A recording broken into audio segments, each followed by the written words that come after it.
அளவற்ற அருளாளனும் நிகரற்ற அன்புடையவனுமாகிய எல்லாம் வல்ல அல்லாஹ் ரப்புல் ஆலமீனை போற்றி புகழ்ந்தவனாக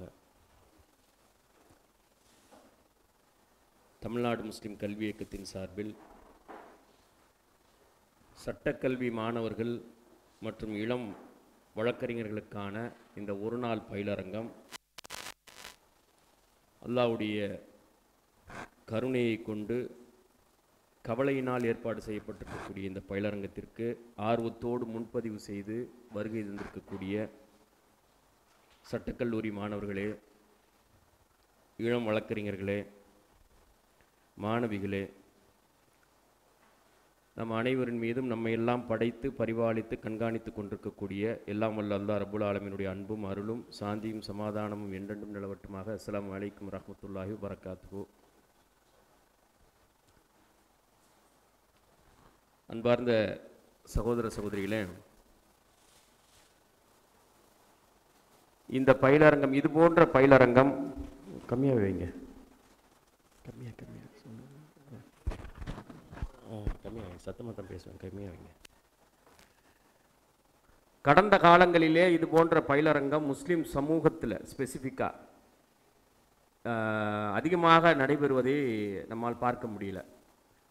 அதாவது 2000ல் 90ஸ்ல இந்த மாதிரி சட்டம் படிக்கக்கூடிய மாணவர்களை ஊக்கப்படுத்துறது, சட்டக்கல்வியை ஊக்கப்படுத்துறது, சட்டக்கல்வியினுடைய ஒவ்வொரு பகுதிகளையும் மக்களிடையே படிக்கக்கூடிய மாணவர்களுடைய ஆர்வப்படுத்துறது, இந்த மாதிரியான கருத்தரங்கங்கள் அதிகமாக நடத்தப்பட்டிருந்தால் இன்றைக்கு ஒரு 40-50ஸ்ல இருக்கக்கூடிய வழக்கறிஞர்களுடைய நிலை அபரிமிதமான ஒரு ஆற்றலோடு இருக்கக்கூடிய காட்சியை நம்மால் பார்த்துருக்க முடியும். ஆனால் அது முஸ்லீம் சமூகத்தில் ஒரு விருப்பத்திற்குரிய துறையாக இல்லாமல் இருந்துச்சு. சட்டம் படிக்கிறது ஊர்லேயே பார்த்தீங்கன்னா என்கரேஜ் பண்ண மாட்டாங்க லா படிக்கிறது. அதையும் தாண்டி லா படிக்கிறவங்க அவங்க ஃபேமிலி வைஸாக அதுக்கான சூழல் இருக்கும். அந்த மாதிரியான சூழலில் உருவாகி வந்தவங்க தான் அதை ஆர்வத்தோடு படிச்சிருப்பாங்க. பசங்களாவது படிப்பாங்க, பொம்பளை பிள்ளையில சுத்தமாக சட்டக்கல்வினா அந்த பக்கம் படிக்கவே விட மாட்டாங்க. இப்போ சட்டக்கல்வினா அது சாத்தியமே இல்லை அப்படிங்கிற ஒரு சூழல் எல்லாம் மாறி புற அழுத்தங்கள், வெளியிலிருந்து வரக்கூடிய நெருக்கடிகள் அதிகரிக்க அன்றைக்கு 90ஸ்ல 80ஸ்ல சட்டம் படித்தவர்களுடைய மனநிலை கிடையாது. இன்றைக்கு சட்டம் படிக்கக்கூடிய உங்களுடைய மனநிலை, உங்களுடைய எதிர்பார்ப்பு, நீங்கள் சந்திக்கக்கூடிய பிரச்சனைகள், உங்களுக்கு வரக்கூடிய செய்திகள், இதெல்லாம் ட்ராமட்டிக்காக சேஞ்ச் ஆகிருக்குது. அப்போ புற அழுத்தங்கள் ஒரு காரணமாக இருக்குது. வேறு வழியில் சட்டம் படிச்சாகணும் அப்படிங்கிறது தன்முனைப்போடு, யாரும் சொல்லணும்னே அவசியம் இல்லை, ஆட்டோமேட்டிக்காக அவனே போய் சட்டக்கல்லூரியில் போய் ஜாயின் பண்ணுறான். ஆச்சரியமாக இருக்குது. தன்முனைப்போடு எல்லா சட்டக்கல்லூரியிலும், ப்ரைவேட் காலேஜஸ்லையும், டீம்டு யூனிவர்சிட்டிலையும் அதிகப்படியான என்ரோல்மெண்ட் இருக்குது முஸ்லீம் சமூகம் சமீப இந்த ஒரு 4-5 வருஷமாக. இப்போ இதுக்கெல்லாம் காரணம் என்னென்னு பார்த்தீங்கன்னா, புற அழுத்தம் மிக முக்கியமான ஒரு ரோல் ப்ளே பண்ணுது. தொடர்ச்சியான பிரச்சாரங்கள் ஒரு பக்கம் இருக்குது. நம்ம எல்லா ஊர்களையும் கிட்டத்தட்ட ஒரு ஆயிரக்கணக்கான நிகழ்ச்சி நடந்து கடந்த 25 ஆண்டுகளாக சட்டக்கல்வியை தொடர்ச்சியாக 2000லிருந்து விதைச்சிக்கிட்டே வந்தோம். அவ்வளவுக்கா பிடிமானம் இல்லாதது கடந்த ஒரு 5-6 வருஷத்தில் அதிகப்படியான ஆர்வத்தோடு படிக்க ஆரம்பிச்சிருக்கிறாங்க. இப்போ இந்த இடத்துல ஒரு முக்கியமான விஷயத்தை கவனிச்சிக்க வேண்டியிருக்குது. இப்போ இன்றைய வகுப்பு பார்த்தீங்க அப்படின்னு சொன்னால், இன்றைக்கு 1950க்கு பிறகு, ஜனவரி 26, 1950க்கு பிறகு கான்ஸ்டியூஷன் அமெண்ட்மெண்ட் ஆன அந்த காலத்துக்கு பிறகு நடந்திருக்கக்கூடிய விஷயங்கள்லாம் உங்களுக்கு பாடமாக இருக்கும். அதுவும் கவனப்படுத்தப்படும், சிலபஸில் இருக்குது. 1950க்கு முன்னால் என்ன நடந்துச்சு அப்படிங்கிற அந்த விஷயம் இருக்குது பாருங்கள். ஒரு 500-600 வருஷம் 700 வருஷம் என்ன நடந்துச்சு அப்படிங்கிற அந்த வரலாறு உங்களில் சிலபஸில் கிடையாது. அதை நீங்கள் தேடி போய் பிடிச்சி ஒரு புக்கையா இல்லைருந்து ஒரு செய்தியாக எடுத்து கோர்த்து புரிஞ்சுக்கிட்டா தான் உங்களுக்கு கோர்வையாகவே புரிய வரும், என்ன நடந்துச்சுங்கிறதே தெரிய வரும். இப்போ என்னுடைய ஃபஸ்ட்டு கிளாஸில் அதைத்தான் நம்ம பார்க்க போகிறோம். என்ன நடந்துச்சு அப்படிங்கிறது 50ஸ்க்கு முன்னால், இந்தியா சுதந்திரம் அடைவதற்கு முன்பாக என்ன சூழல், இந்தியாவினுடைய சூழல் என்ன, அதை புரியாமல் இன்றைக்கி இருக்கக்கூடிய சிலபஸையும் புரிஞ்சிக்க முடியாது, எதிர்வரக்கூடிய நாட்டில் இருக்கக்கூடிய சமூக அரசியல் சூழலையும் புரிஞ்சிக்க முடியாது.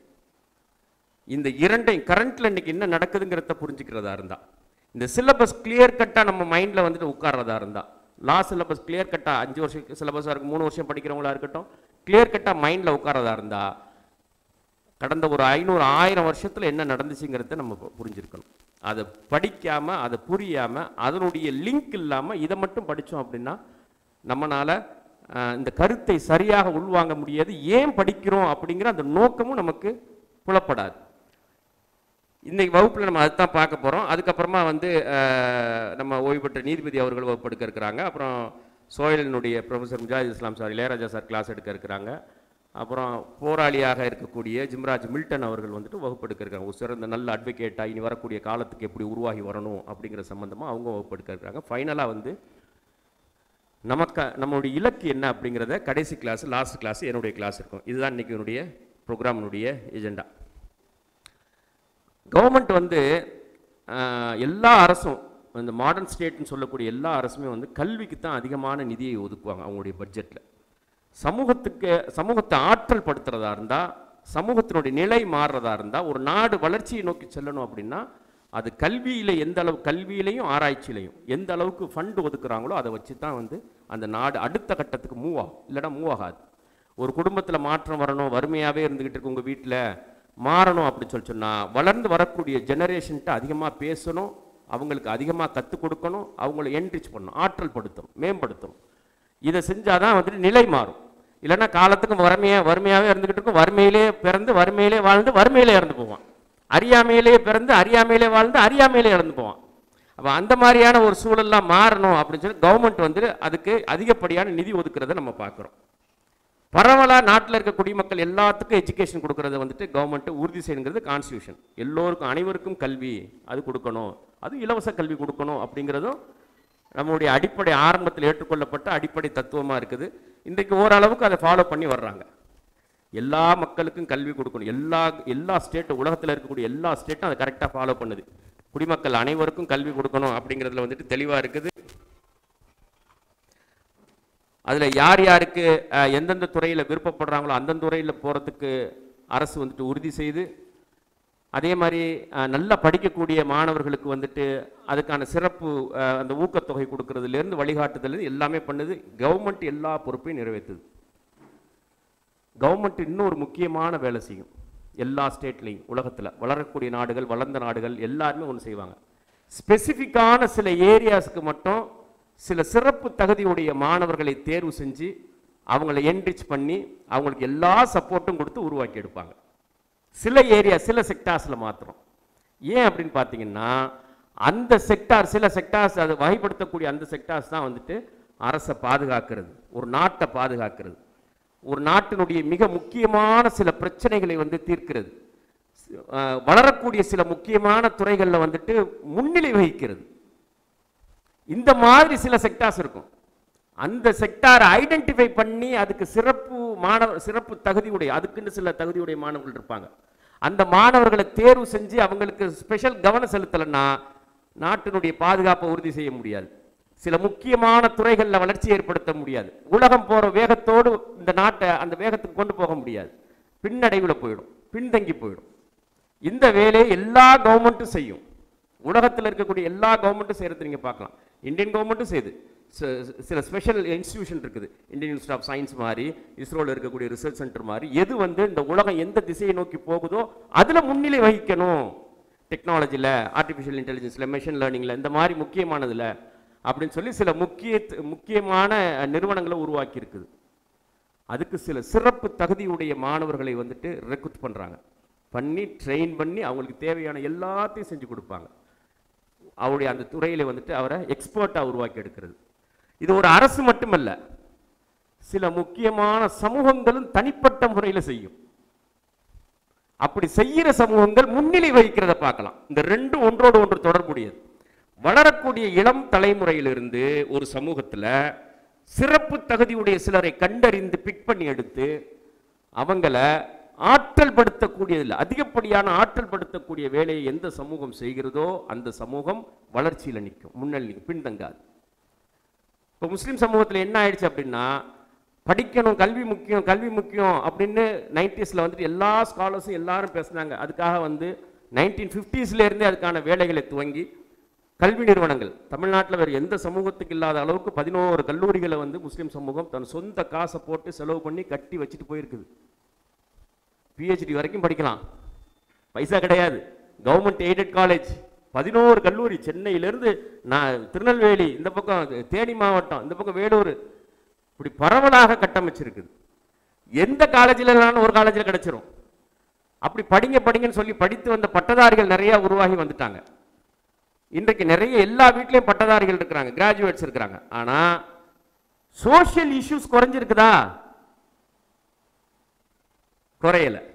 ஒரு CAA போராட்டத்துக்கு எதிர்ப்பு போராட்டம் நடந்து ஆரம்பிச்சப்போ படிச்சவங்க படிக்காதவங்க, டாக்டர்ஸ், அட்வொகேட்ஸ், ஆலிம்கள் எல்லாம் தெருவில் நிற்க வேண்டிய ஆயிடுச்சு. எல்லா படித்த பட்டதாரிகளும் தெருவில் நிற்கிற மாதிரி ஆயிடுச்சு போராட்டத்துக்கு. அப்ப ஏன் இந்த கல்வி சோஷியல் இஷ்யூஸை தடுக்கல? ஏன் தடுக்கல? உங்களுக்கு ஆற்றல் கிடைக்கல. கல்வி என்ன பண்ணிருக்கணும் அப்படின்னா, படிக்கணும், பட்டதாரி ஆகணும், எங்கேயாவது ஒரு நிறுவனத்தில் போய் ஒரு 5000 10,000 சம்பாதிக்கணும், தட்ஸ் ஆல். உச்சபட்ச இலக்கு அதுதான். இல்ல வெளிநாட்டுக்கு போகணும், சம்பாதிக்கணும், வீடு கட்டணும்.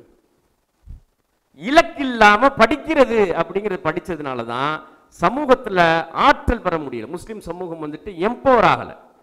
அப்ப எம்பவர் ஆகணும் அப்படி சொல்லிச்சுன்னா இலக்கு நிர்ணயிக்கப்பட்டு படிக்கணும்.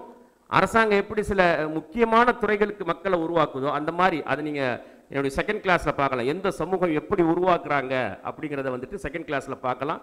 சில சமூகங்கள் நாட்டில் வளர்ச்சி அடைந்த சமூகங்கள், ஃபார்வர்ட் காஸ்ட், இப்போ நீங்கள் நகரத்தார் சமூகம் இருக்குது, நாட்டுக்கோட்டை செட்டியார் சமூகம் இருக்குது பாருங்க, அங்கே இதை பார்க்கலாம். நீங்கள் குறிப்பாக ஃபைனான்ஷியல் செக்டாரில் பேங்கிங்கில், இன்சூரன்ஸில் வந்து சிறப்பு தகுதியுடையவர்களை உருவாக்குறத பார்க்கலாம். விவேகானந்தா காலேஜ் இருக்குதுங்க, 70s உருவாக்கப்பட்ட கல்லூரி. எதுக்கு? CAவை உருவாக்குறதுக்காண்டியே, ஆடிட்டர்ஸை உருவாக்கணும் அப்படிங்கிறதுக்காக. அதில் தான் ஸ்டாலின்லாம் படித்தார், விவேகானந்தா காலேஜில் தான். அது ஒன்லி ஃபார் பிராமின்ஸ். ஏதோ 1-2 ஒரு பேருக்கு வந்துட்டு வேற யாருக்கா கொடுத்துக்குருவாங்க. அந்த மாதிரி தப்பு இல்லை.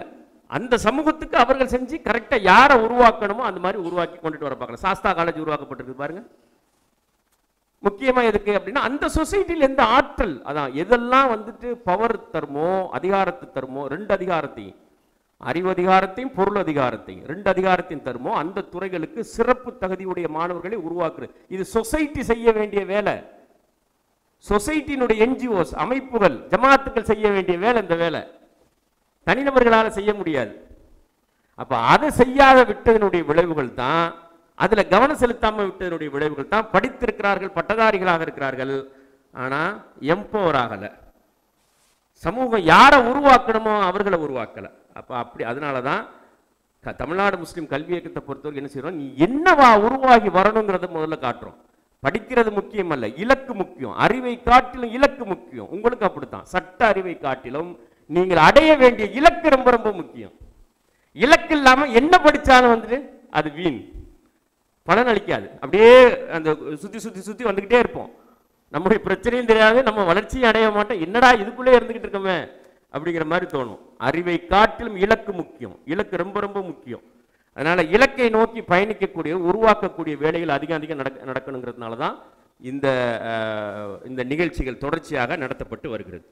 இப்போ இதுல முக்கியமா வந்து உங்களுடைய சிலபஸ்லையும் நீங்க படிக்கக்கூடிய காலத்திலையும் 1950க்கு பிறகு, 47லேருந்து 50ஸ்க்கு பிறகு லீகலா அதுக்கு தேவையான என்ன, குறிப்பா வந்துட்டு அந்த பிராக்டிசிங் அட்வொகேட்டுங்கிற அந்த ஏரியாவை மையமாக வச்சு உங்களுக்கு தேவையானது எல்லாத்தையுமே வந்து வகுத்து கொடுத்துருக்குறாங்க. நேற்று கூட அந்த ஒரு செய்தி வந்திருக்கும், ஒன்லி அட்வொகேசி அப்படிங்கிறது. அதை மட்டும் இல்லாமல் இன்னைக்கு இதில் இருக்கக்கூடிய எல்லா வாய்ப்புகளுக்குமாக உருவாகக்கூடிய அளவுக்கு சிலபஸை மாற்றி அமைக்கணுங்கிற பேச்செல்லாம் கூட அது வந்திருக்குது. அப்போ அப்படிப்பட்ட ஒரு சூழலில் நம்ம வந்து இதுக்கு முன்னால் என்ன நடந்துச்சு அப்படின்னு தெரிஞ்சுக்கிறது நம்முடைய அறிவாற்றலை மேம்படுத்தும். இலக்கை நோக்கி பயணிப்பதற்கு அதுதான் ஃபவுண்டேஷன். ஹிஸ்ட்ரி தான் ஃபவுண்டேஷன். நான் ஏன் லா படிக்கணும் அப்படிங்கிறதுல எப்போ நீங்கள் உறுதியாக வர்றீங்களோ அதுக்கப்புறம் உங்கள் சிலபஸ் மற்ற அதெல்லாம் உங்களுக்கு ஒரு பெரிய மேட்டராகவே தெரியாது. எல்லாம் வந்து சாதாரண விஷயமா போயிடும். ஆமாம், வரலாற்று ஞானம் இல்லாதவன் கைகாலெலாம் நடுங்கும். எதை கொண்டு வந்து போட்டாலும் அது அவ்வளோ பெருசாக இருக்குது, இவ்வளோ படிக்கணுமா, இத்தனை வருஷம் படிக்கணுமா அப்படிங்கிற சிந்தனைலாம் இருக்கும். ஹிஸ்ட்ரி படித்தவங்களுக்கு இதெல்லாம் ஒரு மேட்டரே கிடையாது.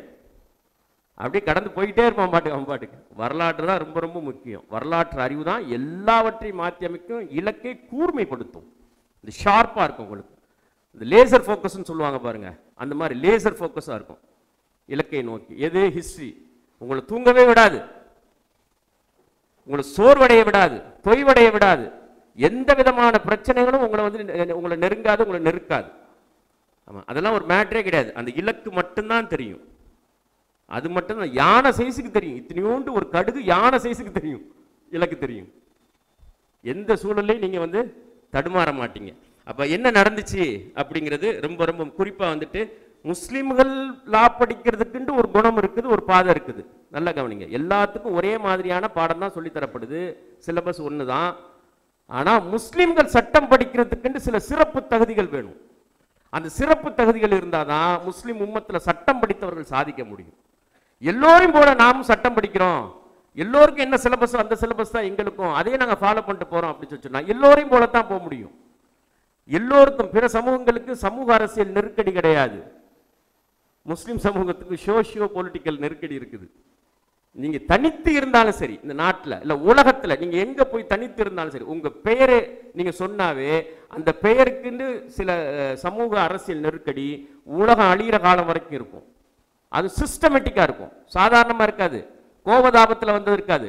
முறைப்படுத்தப்பட்ட 24 மணி நேரம் இயங்கக்கூடிய நிறுவனமயமாக்கப்பட்ட இன்ஸ்டிடியூஷனலைஸ் சொல்லுவாங்க பாருங்க, இன்ஸ்டிடியூஷன் கட்டமைக்கப்பட்டு அதிலிருந்து 24 மணி நேரம் இயங்கக்கூடிய எதிர்ப்புகள் இருக்கும், உலகம் அழிகிற காலம் வரைக்கும். அதனால அதுக்கு சிறப்பு தகுதியோடு தான் நம்ம படிக்கணும். என்ன நடந்துச்சு? 1950 ஃபர்ஸ்ட் பரேடு, சரியா? ரிப்பப்ளிக் டே உடைய முதல் காட்சி இது.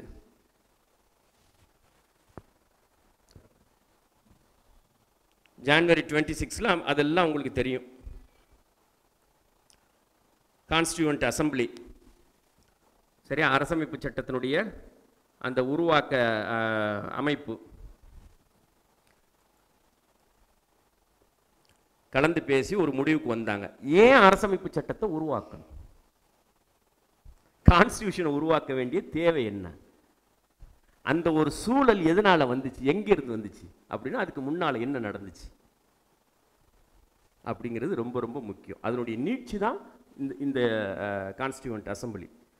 ஒரு சம்பவங்களுடைய நீட்சி அவர், தொடர்ச்சி அவர். எந்த ஒரு சம்பவமோ அன்றைக்கு நடந்ததோ அப்போது நடந்தது அப்போ முடிவுபட்டதில்லை, ஒரு சம்பவத்தினுடைய தொடர்ச்சி, செயின் லிங்க் அப்படியே வந்துட்டு இருக்கும். அப்போ நீங்கள் ஹிஸ்ட்ரி படித்தா தான் தெரிஞ்சிடும்.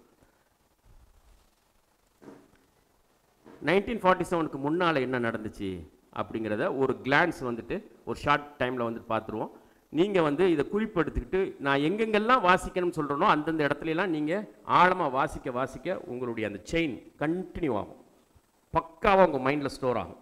இன்றைக்கி நீங்கள் படிச்சுட்டு இருக்கக்கூடிய சிலபஸ் எல்லாம் அந்த லிங்க்லேருந்து பார்ப்பீங்க. அப்படி இது ஒரு நான் தான் சொன்னேன், உங்களுக்கு ஒரு சுமையாகவே தெரியாது. அகாடமிக்கல் எக்ஸலன்ஸ் கொடுக்கறதுக்கு அற்புதமான வழி என்ன அப்படின்னா ஹிஸ்டாரிக்கலாக புரிஞ்சுக்கிறது எல்லாத்தையும். இந்தியா இருக்குது பாருங்கள், 1206 1857 வரைக்கும் இட்ஸ் முஸ்லீம் இந்தியா.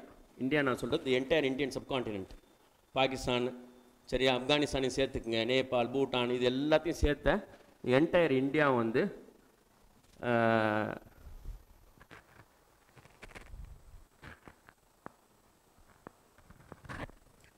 1206 1206 தான் டெல்லி தலைநகர் ஆக்கப்படுது. சரியா? நீங்கள் உங்களுக்கு ஹிஸ்ட்ரி பாடம் நடத்தினா கூட இந்த வரலாறு உங்களுக்கு சொல்லித்தர மாட்டாங்க. ஆமாம், நான் சொல்லக்கூடிய வரலாறு, இந்திய வரலாறு என்பது ஒரு முஸ்லீம் பெர்ஸ்பெக்டிவ். சரியா? ஒரு முஸ்லீம்கள் தரப்பிலிருந்து புரிந்து கொள்ள வேண்டிய வரலாற்று செய்தி, அந்த நிலைப்பாட்டில் நின்று புரிஞ்சுக்கிறது ஒரு முஸ்லீம் தெரிஞ்சு வச்சிருக்க வேண்டிய விஷயம். 1206 1857 முஸ்லீம் ரூலை வந்துட்டு 2 வகையாக பிரிச்சுக்கணும். ஃபர்ஸ்ட் வந்து பாருங்க, முதல் 320 ஆண்டுகள் டெல்லி சுல்தான்களுடைய ஆட்சி, மத்திய ஆசியாவிலிருந்து வந்த டெல்லி சுல்தான்களுடைய ஆட்சி 1206 1526 வரைக்கும் 320 ஆண்டுகள். டெல்லி சுல்தானேட்னு சொல்லுவாங்க. மம்லுக் துருக்கியில், அதாவது ஒரு அடிமை வம்சம், துருக்கிய அடிமை வம்சம் அப்படின்னு சொல்லிட்டு அந்த இனத்தினுடைய அடையாளம். உஸ்பெகிஸ்தான், கஜகிஸ்தான், தஜகிஸ்தான்லேருந்து வந்தவங்க. அவங்க தான் வந்துட்டு ஒரு பள்ளிவாசல்லையும் ஒரு நிர்வாக அமைப்பு இருக்கணுங்கிற அந்த கான்செப்டை உருவாக்குனாங்க. இந்த முத்தவல்லிங்கிறதெல்லாம் என்ன அப்படின்னா உஸ்பெகிஸ்தானில் இருக்கக்கூடிய கிராம பஞ்சாயத்து தலைவருக்கு பேர் முத்தவல்லி. அதான் நம்ம ஊர் ஜமாத்து தலைவர் இருக்கிறார் பாருங்க, அவருக்கு பேர் முத்தவல்லின்னு சொல்கிற பாருங்க. இதெல்லாம் அங்கேருந்து வந்த வார்த்தை. இந்த ஜமாத்து கட்டமைப்பை உருவாக்குனது, ஜமாத் கட்டமைப்புக்குள்ளே பெருவாரியான இஷ்யூஸை வந்துட்டு சார்ட் அவுட் பண்ணிக்கிறது, திருமணம் பண்ணி வைக்கிறது, சரியா, சொத்து பிரிவினை எல்லா விஷயங்களும் அதுக்குள்ளே வந்து முடிஞ்சிடும். அதுக்கு எல்லாத்துக்கும் ஃபவுண்டேஷன் எங்கே அப்படின்னா டெல்லி சுல்தான்கள் 320 ஆண்டுகள் ஆண்டாங்க. சரியா, அடுத்தது நெக்ஸ்ட் பார்ட், செகண்ட் பார்ட் வந்துட்டு முகலாயர்களுடைய ஆட்சி. தட் இஸ் 1526லேருந்து 1857 வரைக்கும் 315 ஆண்டுகள். 331 வருஷம் வரும், 16 வருஷம் வேற ஒருத்தவங்க ஆண்டாங்க. அதை நான் சொல்லிடுறேன். 315 ஆண்டுகள் முகலாயர்களுடைய ஆட்சி. இதுதான் வந்து முஸ்லிம் இந்தியா, முஸ்லிம் ரூல். மெடிவல் ஹிஸ்டரியில் வந்துட்டு முஸ்லிம் ரூல். சரியா, முதல் பகுதி 320 ஆண்டுகள் டெல்லி சுல்தான்கள். அது ஒரு இனம், எத்னிசிட்டி, அது ஒரு இனம். இது ஒரு இனம், அது வந்து அந்த துருக்கிய இனம், மத்திய ஆசியா இனம். இது வந்து மங்கோலிய இனம். சரியா, முகல்ங்கிற வார்த்தை மங்கோல்லேருந்து வந்த வார்த்தை. சரியா, இது அதனால முகலாயர்கள் சொல்றது அந்த இனம் எதுனா மங்கோல், செங்கிஸ்கானுடைய பரம்பரை. மங்கோலியர்கள் இருக்கிறாங்க பாருங்க, அந்த இனம் இது. தைமூர் வம்சம் சொல்லுவாங்க. 315 ஆண்டுகள்.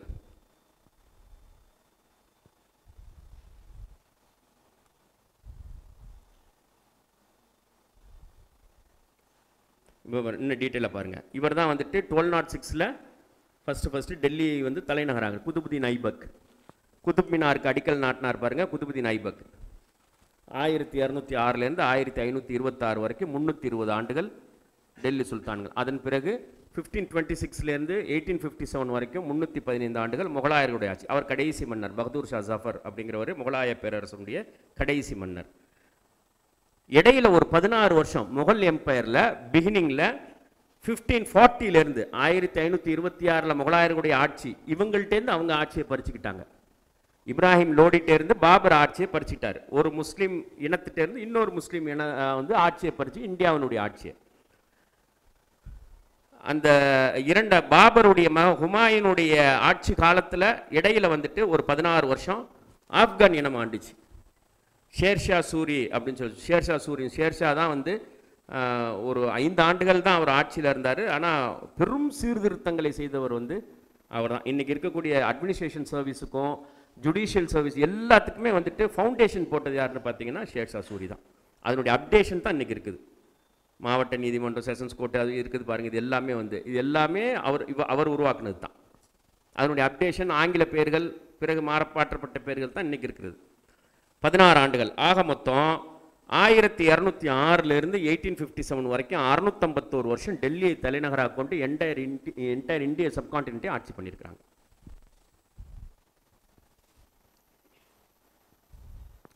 ஏதாவது டவுட் இருந்துச்சுன்னா நீங்கள் ஃபைனலாக வந்துட்டு ரைஸ் பண்ணலாம். சரியா, 651 வருஷம் டெல்லி தலைநகர். 1 வருஷம் 2 வருஷம் 5 வருஷம் 6 வருஷம் 10 வருஷம் இல்லை, 651 வருஷம் டெல்லி தலைநகராக கொண்டு முழு இந்திய துணை கண்டமும் ஆட்சி செய்யப்பட்டிருக்கு. சவுத்து மட்டும் அவங்க டைரக்ட் ஆட்சி இல்லாமல் அவங்களுடைய வசீரனுடைய ஆட்சியாக இருந்துச்சு. ஹைதராபாத் நிஜாம், ஆற்காடு நவாபுகள், திப்பு சுல்தான், அந்த மாதிரி வந்து குறுநில மன்னர்கள் அவங்களுடைய வசீரனுடைய ஆட்சி நடந்திருக்குது. சவுத் இந்தியாவில் விந்திய மலைக்கு தெற்க என்டையர் நார்த் பெல்ட்டும் அவங்களுடைய ஆட்சியில். அங்கங்கே சில மராத்தியர்கள், ஜாட்டுகள் கொஞ்சம் சின்ன சின்னதாக இருந்திருக்கிறாங்க. இதுதான் வந்து முஸ்லீம் இந்தியா. இதில் முஸ்லீம் இந்தியாவில் ஃபஸ்ட்டு வந்து அதனுடைய அங்கங்கள் எப்படி இருந்துச்சுன்னு பார்ப்போம். எஜுகேஷன் சிஸ்டம் எப்படி இருந்துச்சு அப்படின்னு. ஏன்னா அதுதானே வந்துட்டு ஒரு நாட்டை உருவாக்குற, மக்களை உருவாக்குற, சமூகத்தை உருவாக்குறது. கல்வி முறை எப்படி இருந்துச்சோ அப்படி தான் வந்து சமூகம் உருவாகியிருக்கும். அப்போ 651 வருஷத்தில் எப்படி கல்வி, இந்தியா முழுக்க கல்வி முறை எப்படி இருந்துச்சுன்னா மதரசாக்கள் இருந்துச்சு பாருங்கள். அந்த மதரசாக்கள் தான் வந்து கவர்மெண்ட் ஸ்கூல்ஸ். இன்றைக்கி எப்படி கவர்மெண்ட் ஸ்கூல்ஸ் இருக்குதோ அந்த மாதிரி மதரசாக்கள் தான் கவர்மெண்ட் ஸ்கூல். மதரசாக்களை முஸ்லீம்களும் படித்தாங்க, முஸ்லீம் அல்லாத மக்களும் படித்தாங்க. இது சிவில் சர்வீஸ் முக்கியமானதாக இருக்கும். அரசுக்கு தேவையான அதிகாரிகளை உருவாக்கக்கூடியது தான் முக்கியமான இதாக இருக்கும். அதனால் முஸ்லீம் அல்லாத ஜாட்டுகள், மராட்டியர்கள், பிராமணர்கள் எல்லாரும் படித்தாங்க. ஃபார்சி மொழி கட்டாயம் படிச்சிருக்கணும். ஃபார்சி மொழியில் சட்டத்திட்டங்கள் இருக்கும், அதை படிச்சிருக்கணும். சிவில் சர்வீஸ் எக்ஸாம் எழுதுகிறவங்க என்னென்னவெல்லாம் படிச்சிருப்பாங்களோ அதை படிச்சுட்டு சிவில் சர்வீஸ் எக்ஸாம் எழுதி பாஸ் பண்ணி போவாங்க, அரசு பணிக்கு போவாங்க. அந்த மாதிரி தான் அமைச்சர்களாக, பெரும் பெரும் பொறுப்புகளில் அதிகாரிகளாக 651 வருஷமும் முஸ்லீம் அல்லாத மக்கள் எல்லோரும் பங்களிப்பு செஞ்சுருக்கிறாங்க. மதரசாக்கள் கற்றுக் கொடுக்கக்கூடிய இடமாக இருந்துச்சு, வெறும் மார்க்க கல்வியை மட்டும் கிடையாது. இதுதான் வந்து அன்னைக்கு இன்னும் ஆயிரக்கணக்கான மதரசாக்கள் இருந்துச்சு. எண்ணிக்கையில் அடங்காத மதரசாக்கள் இருந்துச்சு. கவர்மெண்ட் மதரசாவும் இருந்துச்சு, அரசில் அந்த ஆட்சி பொறுப்பில் இருந்தவங்களுடைய செல்வந்தர்கள் அவர்களுடைய தனிப்பட்ட முறையிலான மதரசாக்களும் இருந்துச்சு. என்டையர் மதரசாவும் சேரிட்டி இன்ஸ்டியூஷன். ஆமாம், இன்றைக்கி இருக்கிற மாதிரி படிக்கிறதுக்கு காசு கொடுக்கணும், காசு கட்டணும் அப்படிங்கிற அந்த இதெல்லாம் கிடையாது. Full charity. மதரசாக்கள் தயாரித்து கவர்மெண்ட்டுக்கு வந்துட்டு ஸ்டாஃபாக, மிலிட்ரிக்கு, மற்ற ஏரியாவுக்கு, எல்லாத்துக்கு, ரெவன்யூ டிபார்ட்மெண்ட்டுக்கு, எல்லா டிபார்ட்டுக்கும் அனுப்பிச்சுடும். 100% எம்ப்ளாய்மெண்ட். மதரசாவுக்கு ஃபுல்லாக கவர்மெண்ட் ஃபண்டட். எப்படி கரெக்டாக ரொட்டீனாக வந்துக்கிட்டு இருந்துச்சு. சிலபஸ் எப்படி இருந்துச்சு இங்கே பாருங்கள். இதெல்லாம் தான் வந்து சிலபஸாக இருந்துச்சு. ஃபுல்லாக குரான் ஹதீஸ்லேருந்து தான் ஸ்டார்ட் பண்ணுவாங்க. கல்வி வந்து எதுலேருந்து ஆரம்பிக்கப்படணும் அப்படின்னா குரானிலிருந்து தான் ஆரம்பிக்கப்படணும். சரியா? குரான் சுன்னாலேருந்து தான் கல்விங்கிறது ஸ்டார்ட் ஆகுது. நாலேஜுங்கிறது ஸ்டார்ட் ஆகிறது குரான் சுன்னாலேருந்து தான். அப்போது குரான் சுன்னா ஃபிக் சட்டத்திட்டங்கள். ஃபிக்குன்னா சட்டங்கள். அதான் வந்து அரசுக்கு தேவையான சட்டம், வரி விதிப்பு சட்டங்கள், அக்ரிகல்ச்சர் லா, ட்ரேட் லா, எல்லா சட்டங்களும் இருந்துச்சு பாருங்க. கிரிமினல் லா, சிவில் லா எல்லாமே அதில் வந்து சொல்லித்தரப்படுவாங்க. இந்த சட்டங்களுக்கான சோர்ஸ் என்ன, எபிஸ்டமாலஜி, லாக்கு எங்கே சோர்ஸ் என்ன அப்படின்னு பார்த்தீங்கன்னா குரான் சுன்னா இஜ்மா கியாஸ். இஜ்மானா கலந்த ஆலோசனை முடிவு. சரியா? குரானில் பார்க்குறது டைரெக்டாக சட்டம் இருந்துச்சுன்னா இம்ப்ளிமெண்ட் பண்ணிடுறது. பாகப்பிரிவினை சட்டம்னா டைரெக்டாக அல்லாஹ் சொல்லிடுறான், இன்னாருக்கு இவ்வளோ பங்குன்னு சொல்லிடுறான். குரானில் இல்லையா, குரானை ஹதீஸையும் ஒப்பீடு செஞ்சு பார்க்குறது. அல்லாஹ்வுடைய தூதர் சொல்லியிருக்கிறாங்களோ அது சட்டம். குரான் சட்டம், ஹதீஸ் சட்டம். குரான்லேயும் டைரெக்டாக இல்லை, ஹதீஸ்லேயும் டைரெக்டாக சொல்லப்படலை. அதில் திறனுடையவர்கள் ஒன்றாக அமர்ந்து பேசி அந்த அந்த எந்த ஒரு இஷ்யூ இருக்கோ அந்த இஷ்யூவுக்கு குரான்லேருந்து ஹதீஸ்லேருந்து சட்டம் எடுக்கிறது, எக்ஸ்ட்ராக்ட் பண்ணுறது. பல வகையான ஹதீஸ்களை கோத்து பல வகையான குரானையும் ஆயத்துகளையும் புரிஞ்சுக்கிட்டு அதுலேருந்து எக்ஸ்ட்ராக்ட் பண்ணுறது, சட்டம் எடுக்கிறது. சரியா?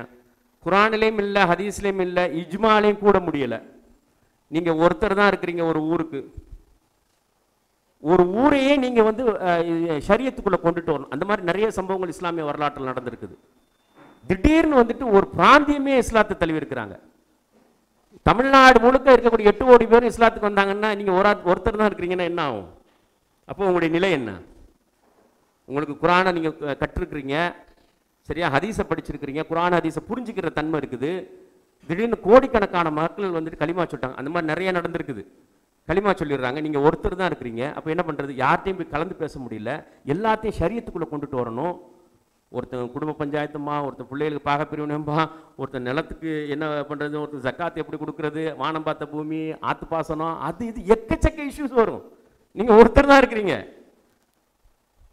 நீங்கள் ஆராய்ச்சி செஞ்சு முடிவெடுங்க. கியாஸ் சரியானா 2 நன்மை, தப்பா போனா 1 நன்மை. ஆராய்ச்சி பண்ணு.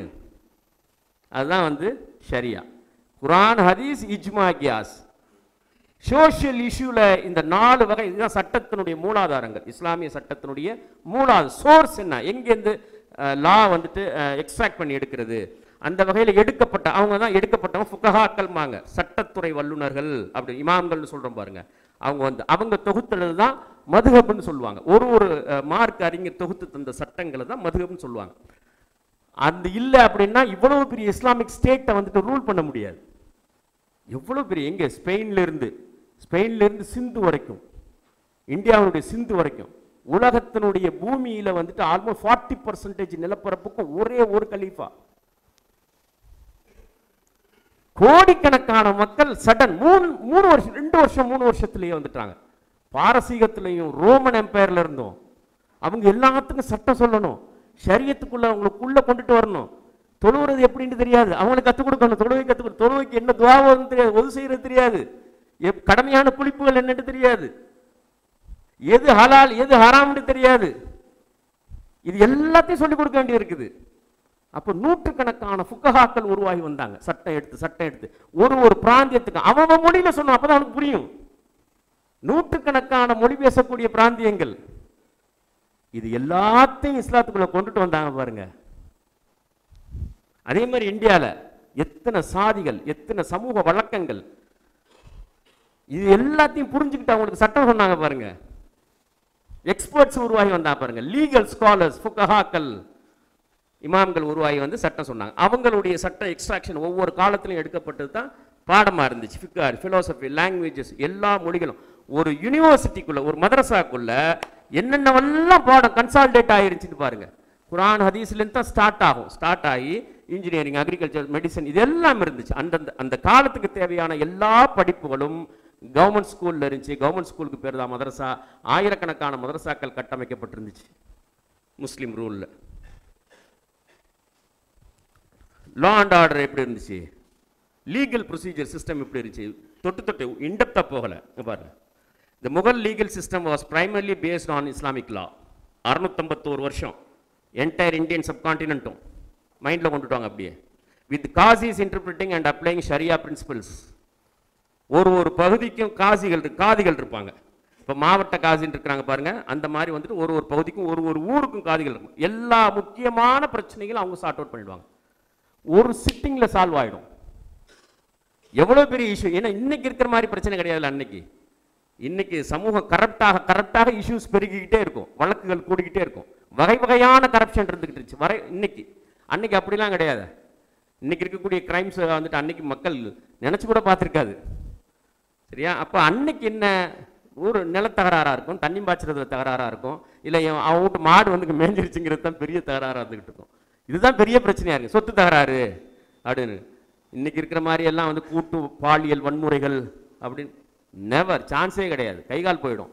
அந்த மாதிரிலாம் இருந்த காலத்தில் ஒரு காசி திருமணத்திற்கு, அதே மாதிரி விவாகரத்துகள் ரேர். விவாகரத்துங்கிற பேச்சு, தலாக்குங்கிற பேச்சு புழக்கத்தில் குறைவாக இருந்த காலம், பயன்படுத்தவே மாட்டாங்க.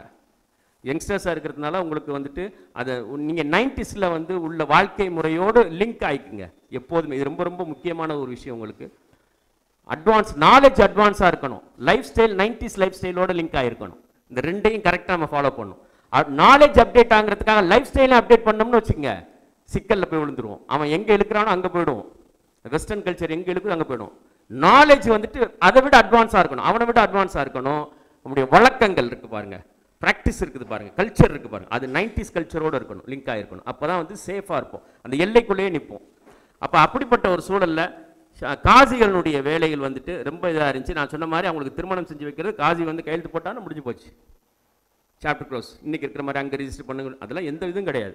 சரி, வழக்கு வந்துருச்சு, பிரச்சனை வந்துருச்சு அப்படின்னு ரொம்ப ரேராக இருக்கும், ரேர்லே இருக்கும். அதுக்காக தான் தலாக்குங்கிற வார்த்தையை பயன்படுத்த மாட்டாங்க, வார்த்தைன்னு பயன்படுத்துவாங்க. அந்த பிள்ளைய வார்த்தை சொல்லிட்டாங்களாம் அப்படிம்பாங்க. வார்த்தை சொல்லிட்டானா, வார்த்தை சொல்லிட்டேன், தலாக்குங்கிற வார்த்தையை பயன்படுத்த மாட்டாங்க. அது ஒரு வாழ்க்கை 90s வரைக்குமே அது ஒரு அழகிய வாழ்க்கை காலம் அது. சரியா? இன்னைக்கு எல்லாம் கொலாப்ஸ் ஆகிடுச்சு அது. அதனால் அதெல்லாம் வந்து அன்னைக்கு தேவைகள் கம்மியாக இருந்ததுனால ஈஸியாக வந்து ஹேண்டில் பண்ணாங்க. ஒரு பள்ளிவாசலில் முன்பக்கம் இருக்கக்கூடிய திண்ணையில் பல முக்கியமான 90% பிரச்சனைகள் சார்ட் அவுட் ஆகிடும். மேலே உயர் நீதிமன்றத்துக்குலாம் போகணுன்ற எந்த தேவையும் கிடையாது. அது காசிகளுக்கு மேலேயும் கோர்ட் இருந்துச்சு, அப்படிலாம் யாரும் போக மாட்டாங்க, அங்கேயே எல்லாமே சார்ட் அவுட் ஆகிடும், ஒரு சிட்டிங்கில் சார்ட் அவுட் ஆகிடும். அதே மாதிரி தான் கிராமங்களில் இருந்துச்சு பாருங்கள், ஒரு அரச மரத்து அடியில் தீர்ந்துடும். ஆனால் என்ன பிரச்சனை அப்படின்னா அங்கே சாதிய பிரச்சனை இருந்துச்சு. அதனால தீர்ப்பு சொல்லும்போது ஒரு சாதிக்கு சாதகமாக இன்னொரு சாதிக்கு எதிராக இந்த மாதிரியான இஷ்யூ கிடைச்சு. ஆனால் பள்ளிவாசல் அப்படி கிடையாது. ஆமாம், இங்கே வந்துட்டு அல்லாவுடைய அந்த அச்சத்தில், இறை அச்சத்தில் தீர்ப்பு சொன்னாங்க. அதனால தான் நான் முஸ்லீம்ஸ் வந்துட்டு முஸ்லீம்களை பஞ்சாயத்து பண்ணுறதுக்கு கூட்டிகிட்டு போன காலம் 90s வரைக்கும் இருந்துச்சு, 2000 வரைக்கும் இருந்துச்சு. ஒரு ஊருக்கு வந்து கூட்டிகிட்டு போவாங்க. எங்கள் வாப்பாவெல்லாம் கூட்டிகிட்டு போயிருக்கிறாங்க தேவமாறு வீட்டு பஞ்சாயத்தை தீர்க்கிறதுக்கு. ஒரு சிட்டிங்கில் உட்காந்து தீர்த்து வச்சுட்டு போயிடுவாங்க. அந்த மாதிரியான காலம் இருந்துச்சு. அதனால் the Mughal rulers also incorporated local customs and tradition into the legal framework. யதார்த்தம் என்னங்கிறதையும் லீகல் ஃப்ரேம் ஒர்க்கில் புரிஞ்சுக்கிட்டு resulting in a blend of Islamic law and indigenous practice. முரண்பற்றாத வகையில் முஸ்லீம்களுக்கு இஸ்லாமிய ஷரியத்துக்குறான சட்டம், அதை முஸ்லீம் அல்லாத மக்களுக்கு அவங்களுடைய சில சட்டங்கள், இப்படி ஒரு கலவையான நீதி பரிபாலன முறை வந்து இருந்துச்சு. இது வந்து லார்ட், இது சம்மந்தமாக நீங்கள் நிறைய படிக்கலாம். மிடிவல் லீகல் ப்ராக்டிஸ் என்ன, ஜுடிஷியல் சிஸ்டம் முகல் எம்பையர்னு பண்ணிங்கன்னா, இல்லை முஸ்லீம் ரூல் அப்படின்னு போட்டிங்கன்னா நிறைய விஷயங்கள் அதிகாரப்பூர்வமாக நீங்கள் படிச்சுக்கலாம். ஆனால் கட்டாயம் படிக்கணும், கட்டாயம் அப்போ தான் ஒப்பீடு செஞ்சு பார்க்குறதுக்கு வசதியாக இருக்கும். எக்கானமி எப்படி இருந்துச்சு, தண்ணி கொண்டு வச்சோம். 650 வருஷம் ஆட்சி செஞ்சாங்க இல்லையா, பொருளாதாரம் எப்படி இருந்துச்சு? அவுரங்கசீப் காலத்தில் 1618 1707 வரைக்கும், அதாவது முகல் பீரியனுடைய பீக்குன்னு சொல்லுவோம் பாருங்க, பீக்குங்கிறது அவுரங்கசீப்பினுடைய காலம். 50 வருஷம் ஆட்சி செஞ்சார். He is the emperor of India from Cap Comorin to Kabul. கன்னியாகுமரியிலிருந்து Kabul வரைக்கும் 50 ஆண்டுகள் ஆட்சி செய்த ஒற்றை மன்னர். அவுரங்கசீப் பத்தி சொல்லுவாங்க.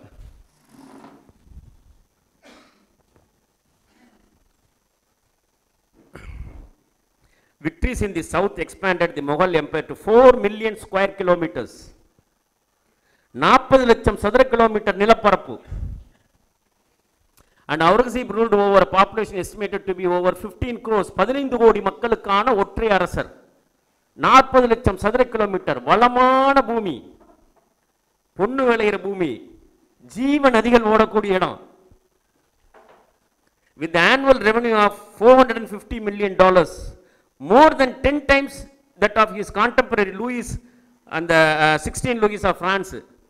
பிரான்சினுடைய மன்னர் 16ஆம் லூயினுடைய அவருடைய அந்த பொருளாதாரத்தை காட்டிலும் 10 மடங்கு கூடுதல். In 1690, under his reign, India suppressed King China to become the world's largest economy and biggest manufacturing power. சீனாவினுடைய அந்த கிங் டைனஸ்டியை வந்துட்டு தாண்டி உலகத்தினுடைய பெரிய மேனுஃபேக்சரிங் பவர், உற்பத்தி பொருளாதாரமாக மாறி இருக்குது. சும்மா சாதாரணமாக ஆட்சி செய்யல, உலகத்தினுடைய பொருளாதார வல்லரசா. worth nearly a quarter of global GDP, more than the entirety of Western Europe. அன்றைக்கு இருந்த மேற்கு ஐரோப்பிய நாடுகள், ஒட்டுமொத்த மேற்கு ஐரோப்பிய நாடுகளை காட்டிலும் கூடுதல். and its largest and wealthiest subdivision, the Bengal தான் வந்து அவர்களுடைய ஆட்சியிலேயே, என்டையர் முகல் ஆட்சியிலேயே வந்து பொருளாதார வளமான பூமி பெங்கால். இன்னைக்கு பெங்கால் வந்து எந்த லெவலில் இருக்குது அப்படின்னு சொல்லி உங்களுக்கு தெரியும். பெங்காலிகள் எல்லாம் இங்கே வந்து கபாப் சுட்டுக்கிட்டு இருக்கிறான், கோழி சுட்டுக்கிட்டு கபாப் சுட்டுக்கிட்டு இருக்கிறான் பாருங்க. இதெல்லாம் இந்த ஒரு 150-200 வருஷத்தில் மாறி போனது. உலகத்திலேயே செல்வத்தில் மிதந்தவன் பெங்கால்காரன். பெங்கால்னு சொல்றது ஒரிசா, பீகார், யூபி, பெங்கால், வெஸ்ட் பெங்கால், ஈஸ்ட் பெங்கால், வெஸ்ட் பெங்கால் ரெண்டையும் சேர்த்து, பங்களாதேஷையும் சேர்த்து, இவ்வளவும் சேர்த்து தான் பெங்காலுங்கிறது. அப்போ இதுதான் வந்துட்டு முகலாய பேரரசனுடைய பொருளாதார வலிமை. இவர் பேர் வந்துட்டு பால் பைரோக். இவர் வந்துட்டு போலண்டை சேர்ந்த ஒரு எக்கனாமிக் ஹிஸ்டோரியன், வரலாற்று பொருளியலாளர் இவர். சரியா, 1999 இவர் புத்தகம் எழுதினார். அவுரங்கசீப்பை பற்றி நான் சொன்னதுக்கு என்ன ஆதாரம் அப்படின்னு யாரும் கேட்டா அந்த ஆதாரம் இது. 1999 ஒரு புத்தகம் எழுதினார், எக்கனாமிக்ஸ் அண்ட் வேர்ல்டு ஹிஸ்டரி அப்படின்னு இந்த புத்தகத்தினுடைய பேரு. மித்ஸ் அண்ட் பாரடாக்சஸ், பால் பைரோக். இந்த புத்தகத்தில் அவர் எழுதுறாரு, பொருளாதார ரீதியாக வளர்ச்சி அடைந்த நாடுகள் எது அப்படின்னு வரிசையாக குறிப்பிட்டு வரும்போது அவர் சொல்றாரு, 18th செஞ்சுரியில் இந்தியா வந்து பொருளாதார வல்லரசாக இருந்துச்சு அப்படின்னு சொல்லி இவர் எழுதுறாரு இந்த புத்தகத்தில். அன்னைக்கு அமெரிக்கா அதிபராக இருந்த ஒபாமா இதை பார்த்துட்டு, இது என்ன, இது நம்ம பாம்பாட்டிகள் வாழ்கிற பூமி, பரதேசிகள் வாழ்கிற பூமின்னு சொல்லிட்டு இருக்கோம், இவர் பொருளாதார வல்லரசாக இருக்குது அப்படின்னு சொல்லி சொல்றாரு. இந்த புத்தகம் எந்த அளவுக்கு உண்மை, இந்த செய்தி எந்த அளவுக்கு உண்மை அப்படின்னு சொல்லி ஆராயறதுக்காக இந்த புத்தகத்தை எடுத்து அவர் யார்கிட்ட கொடுக்குறாருன்னா, ஆங்கஸ் மேடிசன் இந்த நிறுவனத்தில், OECD இருக்கு பாருங்க, organisation of economic cooperation development. இன்னைக்கு வளர்ந்த நாடுகள் எல்லாரும் பங்களிப்பு செய்யக்கூடியது. அந்த நாடுகளை அடுத்த 50 வருஷம் 100 வருஷத்துக்கு வளர்ச்சி பாதையில் கொண்டுட்டு போறதுக்கு என்ன செய்யணுங்கிறத 24 மணி நேரம் ஆய்வு செய்யக்கூடிய நிறுவனம் OECD நிறுவனம். இதில் ஆங்கஸ் மேடிசன் அப்படிங்கிற இவர் வந்துட்டு ஒரு மிகச்சிறந்த வரலாற்று பொருளியலாளர். இவர்கிட்ட அந்த பொறுப்பை ஒப்படைக்கிறாங்க. இவர் ஆராய்ச்சி பண்ணிட்டு இந்த புத்தகத்தில் the world economy millennium perspective அப்படிங்கிற இந்த book, historical statistics volume 1 volume 2 2 book. இதில் ஆங்கஸ் மேடிசன் சொல்றாரு பாருங்க, புள்ளி விவரத்தை கொடுக்குறாரு. பால் பைரோக் என்ன சொன்னாரோ அதை ஆதாரப்படுத்துறாரு. AD 1750 வந்துட்டு அவுரங்கசீப் இறந்து போய் 43 வருஷம் கழிச்சு 1707 அவுரங்கசீப் இறந்து போறாரு. 1707 இறந்து போறாரு. இவர் ரிசல்ட் கொடுக்கிறார் 1750. In 1750 India 26% to world GDP, China 25%. UK என்ன இருக்குது, பரதேசிகள் வாழும் நாடு, 1.6%. குடிக்க கூட சரியான தண்ணி இல்லாமல் தேம்ஸ் தண்ணி அள்ளி குடிச்சிட்டு இருந்தாங்க. ராணி குளிக்கிறத வந்துட்டு உலகம் முழுக்க பறைசாட்டி, ராணி குளிக்க போகுது அப்படின்னு சொல்லி அதை ஒரு விழாவாக கொண்டாடினாங்க. இப்படி தான் இருந்துச்சு. குயின் எலிசபெத் வந்து குளிக்கிறத விழாவாக கொண்டாடின ஒரு சமூகம் தான் யூகே. 1.6% சோத்துக்கு வழி இல்லாத இருந்த ஒரு பிராந்தியம் எது, நாடு எது அப்படின்னா பிரிட்டன்.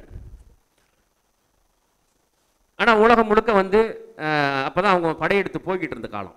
1750 இருக்குது பாருங்கள். அதுக்கு முன்னாடி ஒரு 100 வருஷத்துக்கு முன்னாலேயே 150 வருஷத்துலேயே ட்ரேடிங்கில் கடலை கடக்கிறதுக்கு கற்றுக்கிட்டு உலகம் முழுக்க வந்து படையெடுத்து போய்கிட்டு இருந்த காலம். ஐரோப்பியர்கள், அதாவது மேற்கு ஐரோப்பிய நாடுகள் இருக்குது பாருங்கள், பிரிட்டனு, ஃப்ரான்ஸு, டென்மார்க்கு, நெதர்லாண்டு, இவங்க எல்லாரும் வந்து மற்ற கீழே நாடுகள் மீது படையெடுத்து வந்து வியாபாரம் பண்ணுறோம்னு சொல்லி வந்த காலம். அந்த ஒரு 1500லேருந்து ஒரு 100-150 வருஷமாக.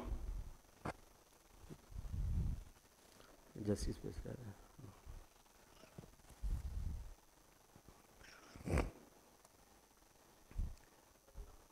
இந்த பொருளாதார நிலை என்ன இருந்துச்சு அப்படிங்கிறத பார்த்தோம். உலகத்தினுடைய பொருளாதார வல்லரசாக இருக்குது. அப்போ இந்த பொருளாதார வல்லரசை நோக்கித்தான் எல்லா நாடுகளும் வரும். பணக்காரன் வீட்டுக்கு தானே திருட போவான் திருடன். 1499 தான் அதனுடைய துவக்கம். வாஸ்கோட காமா ஐரோப்பியர்கள் எப்போ இந்தியாவுக்கு வந்தாங்க அப்படிங்கிறதுக்கு வந்துட்டு துவக்கம் எங்கே இது துவங்குனுச்சு அப்படின்னா போர்ச்சுகல்லேருந்து வாஸ்கோட காமா 1499. எப்படி போர்ச்சுகல்லேருந்து இவன் கிளம்புனா? ஸ்பெயின், போர்ச்சுகல் ரெண்டும் இருக்கு பாருங்க. இந்த ரெண்டும் 700 வருஷம் முஸ்லீம்களுடைய ஆட்சியில் இருந்துச்சு. 1495 முடிவுக்கு வந்துச்சு. ஆட்சி இழந்துருச்சு முஸ்லீம் சமூகம். அதன் பிறகுதான் ஐரோப்பியர்கள் கீழே நாடுகளை கொள்ளையடிக்கிறதுக்கு கிளம்பின காலம். முஸ்லீம்கள் இருக்கிற வரைக்கும் கிளம்ப முடியல. நில வழியாகவும் வர முடியல, கடல் வழியாகவும் வர முடியல. 1499 பாருங்க, லிஸ்பன்லேருந்து வந்தது, கேலிக்கட்டுக்கு வந்தது, கள்ளிக்கோட்டைக்கு வந்த காலம் அந்த காலம்.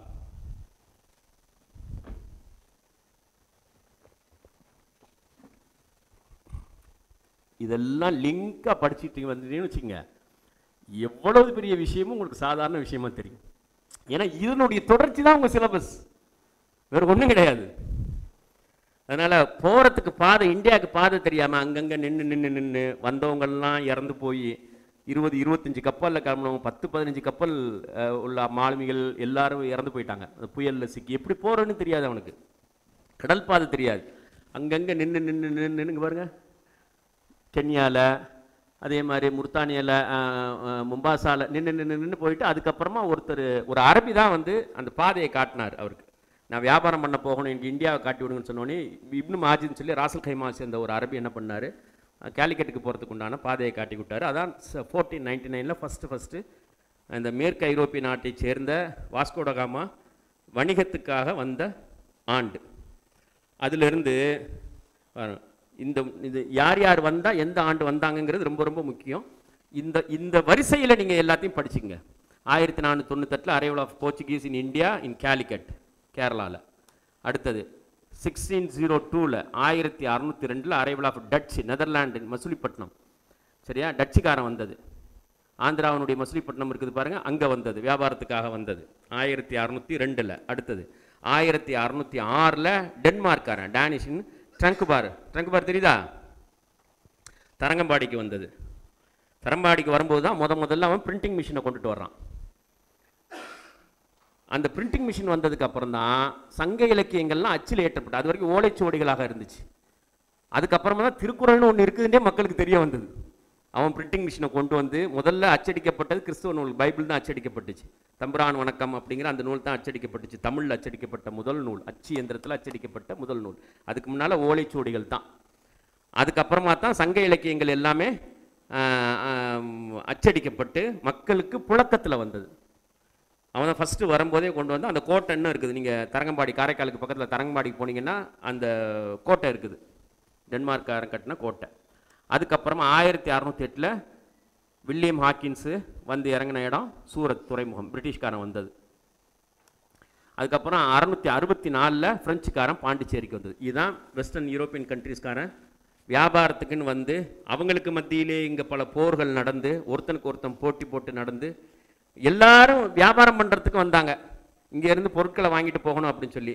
ஆனால் பிரிட்டிஷ்காரன் மட்டும்தான் ஒரு தொலைநோக்கு இலக்கோடு வந்தான்.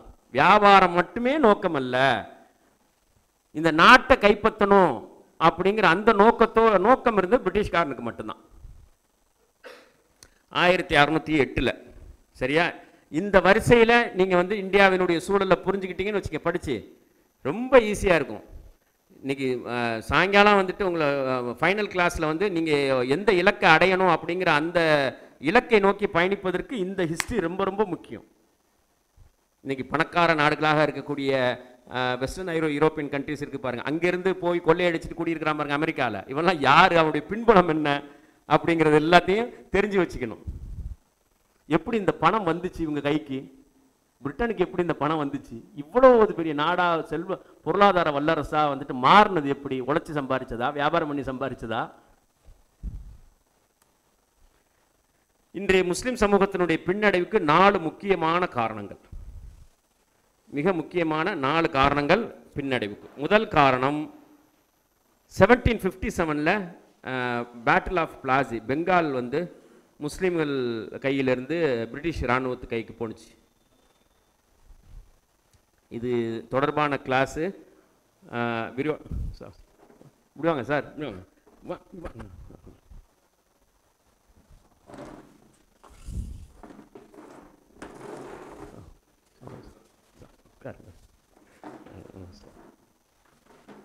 அப்போ இந்திய முஸ்லிம்களுடைய பின்னடைவுக்கு 4 முக்கியமான காரணங்கள் இன்னைக்கு உள்ள பின்னடைவுக்கு. அதுவும் வட இந்திய சமூகம் ஏன் இவ்வளவு வறுமையில் இருக்குது, அறியாமையில் இருக்குது, ஏழ்மையில் இருக்குது, அரசியல் அதிகாரம் இல்லாமல் இருக்குது, இது எல்லாத்துக்கும் ஒரு காரணம் இருக்குது.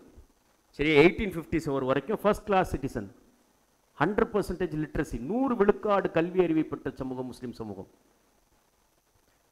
ஹண்டர்னு ஒரு ஆங்கில அதிகாரி வந்துட்டு ஒரு புக் எழுதி, இந்த இந்தியன் முசல்மான்ஸ் 1865 ரிலீஸ் பண்ணப்பட்டது. இந்த ஆக்ஸ்போர்ட் ப்ரெஸ் இருக்குது பாருங்கள், அங்கே இருக்க அந்த புக்கு இருக்குது, அது நீங்கள் வாங்கி பார்க்கலாம். அதில் வந்துட்டு கம்ப்ளீட்டாக கொடுத்துருக்கிறார், இந்தியாவில் முஸ்லீம்களுடைய நிலை எப்படி இருந்துச்சு, இப்போ எப்படி ஆகி போயிருக்குது அப்படிங்கிறத கொடுத்துருக்கிறார். சரியா, 100 விழுக்காடு கல்வி அறிவை பெற்ற சமூகம், முதன்மை குடிமக்கள். அதை சமீபத்தில் கமலஹாசன் கூட அதை பதிவு செஞ்சார். அவருடைய விஸ்வரூபம் படத்தில் அந்த பிரச்சனை வரும்போது சொன்னார், இந்த நாட்டில் முதன்மை குடிமக்களாக வாழ்ந்தவர்கள், அதனால் அவங்களுக்கு அந்த ஏக்கம் இருக்குது, இப்போது தான் வஞ்சிக்கப்படுறோமோங்கிற ஏக்கம் இருக்குது அப்படிங்கிறத ப்ரெஸ் மீட்லேயே சொன்னார். அதனால் 100 விழுக்காடு கல்வி அறிவை பெற்ற சமூகம், பொருளாதார வளர்ச்சி மேம்பாடு உடைய சமூகம், வேலை வாய்ப்புடைய சமூகம் இருந்தது தான் இப்படி பின்னடைவு போயிருக்குது. இன்னைக்கு எல்லா நிலைகளையும் கீழாக போயிருக்கிறதுக்கு இந்த 4 முக்கியமான காரணம். ஒரு காரணம், முதல் காரணம் என்னென்னா, முதலாக என்டையர் இந்தியாலையும் ஒரே ஒரு பகுதி ஆட்சி வந்துட்டு பிரிட்டிஷ்காரன் கைக்கு போனது, ராபர்ட் கிளைவ் கைக்கு போனது 1757 நடந்தது, பெங்கால். அதுவும் வளமான, நான் குறி வச்சது அங்கே தான். சரியா, ஃபஸ்ட்டு ராபர்ட் கிளைவ் வந்துட்டு ஒரு கிரிமினல் குற்றவாளி, அவன் வந்து கொலை குற்றவாளி. அவனுக்கு கொடுக்கப்பட்ட தண்டனை என்னென்னா இந்தியாவை கொள்ளையடிக்கணும்னு சொல்லி. அவனுடைய பெட்டாலியன் 3000 பேர்த்தோட வந்து இறங்கின இடம் இந்த அடுத்த தெருவு இருக்குது பாருங்க, இதுதான் போர்ட்டு. கிளைவ் பேட்டரின்னு ஸ்டாப் இருக்குது இந்த இடத்துல, இந்த அடுத்த தெருவில். அந்த கிளைவ் பெட்டாலியனோட வந்து இறங்கின இடம், அதனால தான் கிளைவ் பேட்டரின்னு அதுக்கு பேர். இங்கே தான் வந்து இறங்கி ஃபஸ்ட்டு எங்கே வளமான பகுதி அப்படின்னு பார்த்து அந்த வளமான பகுதியை போய் ஆக்குப்பை பண்ணுறதுக்கு போனது பெங்காலை பார்த்தது. வேறு எல்லாத்தையும் விட பெங்காலில் தான் செல்வம், ஒவ்வொரு வீட்டிலையும் செல்வம் குளிக்குது அப்படின்னு போய் அந்த பெங்காலை வந்து சிராஜித் தௌலான்னு ஒரு மன்னர் இருந்தார், அவருடைய பிரைம் மினிஸ்டர் ஒருத்தன் மீர் ஜாஃபர்னு, அவனை வந்து விலை பேசி துரோகம்தான் மாற்றுச்சு. நீங்கள் உலகம் முழுக்க முஸ்லீம்களுடைய ஆட்சியில் வீழ்ச்சிக்கு, முஸ்லீம்கள் வீழ்ந்ததுக்கு மிக முக்கியமான காரணம் என்னென்னா நம்பிக்கை துரோகம். அதனால தான் இன்றைக்கும் தேர்தல் பிரச்சாரத்தில் பார்த்தீங்கன்னா மம்தா வந்து அந்த பெங்காலில் தேர்தல் பிரச்சாரத்தில் வந்து மீர் ஜாஃபரா போயிடாதீங்க, மீர் ஜாஃபரா போயிடாதீங்க, இன்றைக்கி கூட அந்த பேர் பயன்படுத்தப்படுது. துரோகத்துக்கான அடையாளம் மீர் ஜாஃபர். பெங்கால் 1757. ரெண்டாவது சம்பவம் வந்துட்டு 99 வந்துட்டு திப்பு சுல்தான் ஷஹீதானது மைசூர். அதுவும் ஈஸ்ட் இந்தியா கம்பெனி இராணுவத்தால்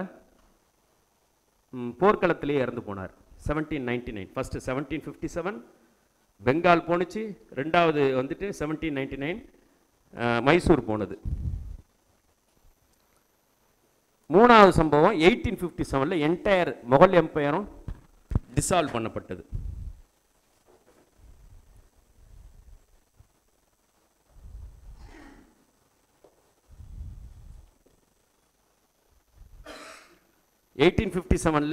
ஒட்டுமொத்த முகலாய பேரரசும் முடிவுக்கு வந்துருச்சு. நாலாவது சம்பவம் 1947 நாடு பிரிவினை அடைஞ்சது, இந்தியா பாகிஸ்தான் பிரிவினை அடைஞ்சது. இந்த 4 சம்பவம் தான் முஸ்லீம்களுடைய இன்றைக்கு பெரும் பின்னடைவுக்கு, எல்லா நிலையிலான பின்னடைவுக்கும், வலிமை இழந்து போனது, பொருளாதார வலிமை இல்லாமல் போனது, நவீன கல்வி இல்லாமல் போனது, சயின்ஸ் அண்ட் டெக்னாலஜியில் ஆர்வம் இல்லாமல் போனது, ஒதுக்கப்படுறது, இது எல்லாத்துக்கும் காரணம் இந்த 4 சம்பவங்கள் தொடர்ச்சியாக நடந்திருக்கு. ஒவ்வொரு 50 வருஷம் 100 வருஷம் இடைவெளியிலே நடந்து வந்திருக்குது. கடைசியாக இன்டாக்டாக இருந்த ஒரு சமூகம் 30% இன்டாக்டாக இருந்தது. அது வந்து வெஸ்ட் பாகிஸ்தான், ஈஸ்ட் பாகிஸ்தான் 1947 பிரிஞ்சு போய் அப்புறம் அது 2ஆக உடஞ்சி போச்சு. 71 அது 2ஆக உடஞ்சி போச்சு. வலிமை வந்து ஒன்று எண்ணிக்கை வலிமை இருக்கணும், இல்லை அறிவு வலிமை இருக்கணும், இல்லை பொருள் வலிமை இருக்கணும். இந்த 3ம் இல்லை. எண்ணிக்கை வலிமையும் இல்லை. மெஜாரிட்டியாக இருக்கும்போது அது வந்து ஒரு வகையான பாதுகாப்பை கொடுக்கும். ஏன்னா இன்றைக்கி இருக்கக்கூடிய சிஸ்டத்தில் வந்துட்டு எண்ணிக்கை ஜாஸ்தியாக இருக்கிறதுக்கு ஒரு பெரிய வலிமையை கொடுக்கும். அதுவும் இல்லை. பொருளாதார வலிமையும் இல்லை. நவீன அறிவு, நவீன கல்வி வலிமையும் இல்லை.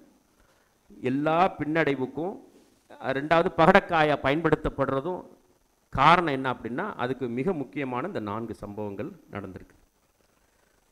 முஸ்லீம் சமூக கட்டமைப்பே வந்துட்டு வட இந்திய சமூக கட்டமைப்பே அரசாட்சியில் உருவானது. தென்னிந்திய சமூக முஸ்லீம் கட்டமைப்பு வந்துட்டு கல்ச்சரில் உருவானது, கலாச்சாரத்தில் உருவானது. அதான் அவனுக்கு நமக்கு இருக்கக்கூடிய வித்தியாசம். 2 பேருமே எக்ஸ்ட்ரீமில் இருப்பாங்க. ஏன்னா அதிகாரத்தில் பை பவர் அந்த சமூக ஸ்ட்ரக்சர் உருவானதே அப்படி தான் உருவாயிருக்குது. ஆனால் தென்னிந்தியா இருக்கு பாருங்கள், சவுத் இந்தியா வந்துட்டு அப்படி இல்லை. அரபுகளிடமிருந்து இங்கே வாழ்ந்த தமிழ் சமூகம் இஸ்லாத்தை ஏற்றுக்கொண்டது. அழகிய பண்பாட்டின் மூலமாக, கலாச்சார பரிவர்த்தனையின் மூலமாக ஏற்றுக்கொண்டது. நம்மளுடைய முன்னோர்கள் எல்லாம் இஸ்லாத்தை ஏற்றுக்கொண்ட மக்கள். இந்த கடற்கரை பகுதிக்கு அரபுகள் வணிகத்துக்காக வரும்போது அவர்கள் மூலம் அவருடைய நன்னடத்தை, வியாபார முறைகள், வாழ்க்கை முறைகள், கொடுக்கல் வாங்கல், இது எல்லாத்தையும் பார்த்து இஸ்லாத்தை தழுவிய சமூகம். வட இந்தியாவில் அப்படி இல்லை. அதனால் இந்த 4 முக்கியமான சம்பவங்களை குறித்து வச்சுட்டு இது சம்மந்தமாக டீப்பாக நீங்கள் படிக்க வாசிக்க தொடர்ச்சியாக வாசிச்சிங்கன்னா கரெக்டாக செயினாக கோர்த்து வந்துடும். அப்படியே அதுக்கப்புறம் நீங்கள் வாசிக்கிறதுலாம் ஒவ்வொரு கேப்லையும் போயிட்டு அப்படியே ஜாயின் பண்ணிக்கும். அதை ஸ்ட்ரென்தன் பண்ணியே கொண்டுட்டு வந்துடும். எந்த ஒரு பேச்சில் நீங்கள் பேசக்கூடிய பேச்சில் ஒரு கிளாஸ் எடுக்கிறீங்க நாளைக்கு ஃப்யூச்சரில், இல்லை வந்துட்டு ஒரு அட்வொகேட்டாக ஒர்க் பண்ணுறீங்க, ஒரு செமினாரில் பேசுகிறீங்க, இல்லை 4 பேர் உட்கார்ந்துருக்கக்கூடிய ஒரு சபையில் பேசுகிறீங்க, அப்படி பேசும்போது உங்களுடைய வார்த்தைகளில் வரலாற்று செய்திகள் இருந்துச்சுன்னு வச்சுக்கோங்க, அது நம்பிக்கைக்குரியதாக மாறிடும். இதுதான் ரொம்ப முக்கியமாக கவனிக்க வேண்டியது. அந்த ஹிஸ்டாரிக்கல் தொடர்பு இருக்கணும். வரலாற்று செய்தி இருந்துச்சுன்னா நம்பிக்கைக்குரிய வார்த்தை. அதுக்கு டீப்பான வரலாற்று வாசிப்பு ரொம்ப முக்கியமானது. இது இன்னும் கொஞ்சம் டீப்பாக பாருங்கள். 1757 பெங்கால் ஃபர்ஸ்ட் எப்படி, இதுதான் பெங்கால். அந்த பகுதி முழுக்க பறி போனது என்ன? பேட்டில் ஆஃப் பிளாசியில் போணுச்சு.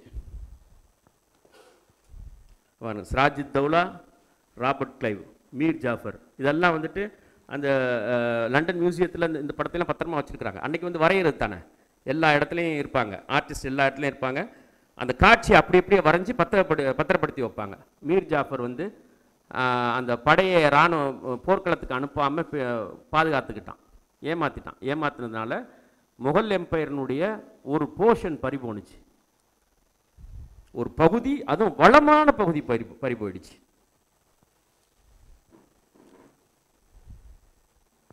இதை பற்றி அந்த இவர் ஒரு வரலாற்று ஆசிரியர் பாருங்க, இவருடைய புத்தகத்தை சார் வில்லியம் டிக்பிண்டு அவருடைய புத்தகத்தில் குறிப்பிடுறார். பறிபோனதுக்கு பெங்காலில் வீழ்த்தினதுக்கு பிறகு கல்கத்தா துறைமுகத்திலிருந்து கப்பலாக கொண்டு வந்து நிறுத்தி கல்கத்தாவில் இருந்த செல்வம் எல்லாத்தையும் அள்ளி போட்டு லண்டனுக்கு கொண்டு போய் சேர்த்தாங்க.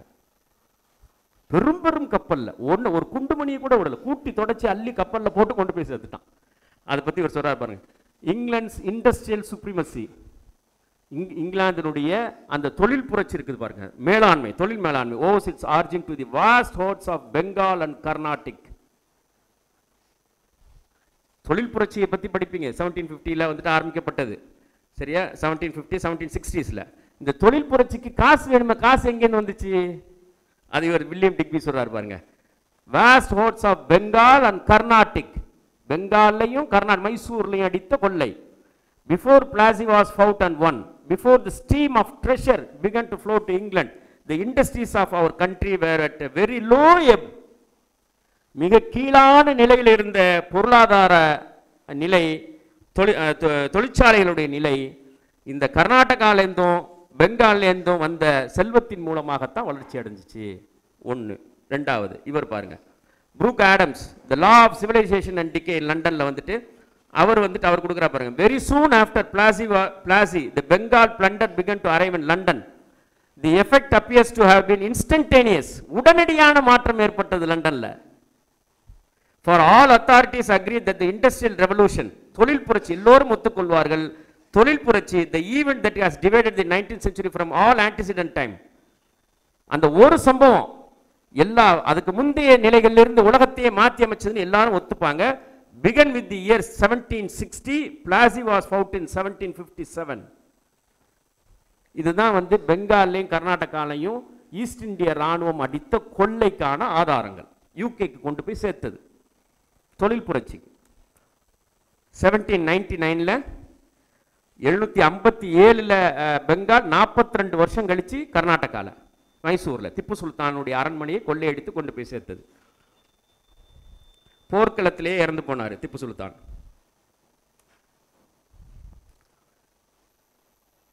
அவர் உடலை 24 மணி நேரம் தேடி, ஒரு நாள் ஃபுல்லாக தேடி, கடைசியில் அவருடைய பிரதம அமைச்சர் தான் வந்துட்டு கண்டறிந்தார், இதுதான் திப்பு சுல்தானுடைய உடல் அப்படின்னு. இதெல்லாம் அந்த காட்சிகள், அவர் உடலை போட்டு அவர் குடும்பங்கள் கதறி அழக்கூடியதெல்லாம். அதுக்கப்புறமா 1857ல் அடுத்து வந்துட்டு ஒரு 56 வருஷம் கழிச்சு என்டையர் இந்தியாவும், டெல்லி பறிபோனுச்சு, என்டையர் இந்தியாவும் போயிடுச்சு. அதுதான் 1857 ரிவோல்ட்னு சொல்லுவாங்க. சரியா, சிப்பாய் புரட்சின்னு சொல்கிறாங்க பாருங்க, முதல் இந்திய சுதந்திர போர்னு சொல்லுவாங்க பாருங்க. அதுக்கு பின்னால் இவ்வளோ விஷயங்கள் இருக்குது. அதுக்கு என்ன காரணம் அப்படின்னா, அந்த அந்த அந்த போர் ஆரம்பிக்கிறதுக்கு காரணம் என்ன அப்படின்னா, கடைசியாக ஒரு முறை மோதி பார்த்துருவோம் அப்படின்னு சொல்லி முஸ்லீம்கள் எல்லாம் முடிவு பண்ணாங்க. பெங்கால் போயிடுச்சு, மைசூர் போயிடுச்சு, சிறு சிறு மன்னர்கள் எல்லாம் சரண்டர் ஆகிட்டாங்க. ஹைதராபாத் நிஜாம், ஆற்காடு நவாபுகள் எல்லாம் வந்து பிரிட்டிஷ்காரனுக்கு அடிமையாகவே மாறிட்டாங்க. கடைசியாக ஒரு ட்ரிப்பு நம்ம மோதி பார்த்துருவோம். ஆனால் அதுக்கு தலைமை இயக்கணும். யாரை தலைமை இயக்க வைக்கிறது? முகலாய பேரரசுடைய கடைசி மன்னர் பகதூர் ஷா ஜாஃபர் இருந்தார். அவருக்கு 90 வயசு. அவரே மானியம் வாங்கிட்டு இருக்கார் பிரிட்டிஷ்காரன்ட்ட. அவரை எப்படி இந்த போருக்கு, அவங்களுக்கு எதிராக போருக்கு தலைமை தாங்க வைக்கிறது அப்படின்ட்டு, சரி ஒரு வழியாக பேசி சமாளிப்புன்னு சொல்லி ஒரு 315 உலமாக்கள் ஜும்மா மஸ்ஜிதில் கூடி ஒரு ஃபத்வா டிக்ளேர் பண்ணாங்க. இந்தியா முழுவதும் இருந்து நீங்கள் திரண்டு வாருங்கள், கடைசியாக ஒரு ட்ரிப்பு பிரிட்டிஷ்காரனுக்கு எதிராக மோதிடுவோம் அப்படின்னு சொல்லி. அதுதான் 1857 போர். ஆனால் இப்படி இருக்காது பாடப்புத்தகத்தில் அது சிப்பாய் புரட்சின்னு இருக்கும். ஃபுல்லாக நடந்த சம்பவம் இதுதான். படையெல்லாம் திரண்டு போணுச்சு. சாந்தினி சவுக் பகுதியில் வந்து அந்த போர் நடந்துச்சு. பிரிட்டிஷ்காரனுடைய சயின்ஸ் அண்ட் ஈஸ்ட் இந்தியா கம்பெனியினுடைய சயின்ஸ் அண்ட் டெக்னாலஜிக்கு முன்னால் முஸ்லீம்களுடைய துருப்பிடிச்ச வாள் வந்து தோற்று போயிடுச்சு.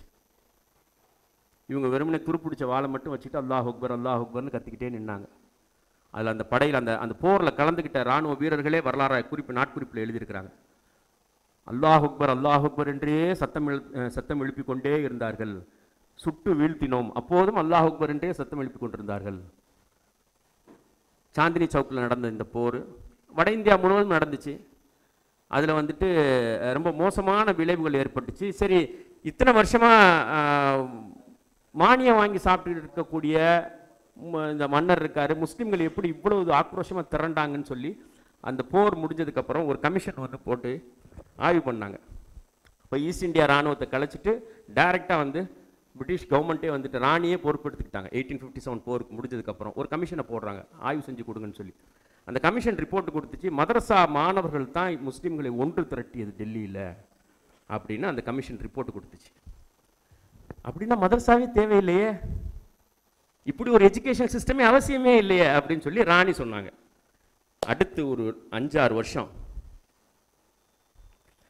ஒன்று அந்த மதரசாக்களே தேவைன்னு ராணி சொல்லிட்டாங்களா.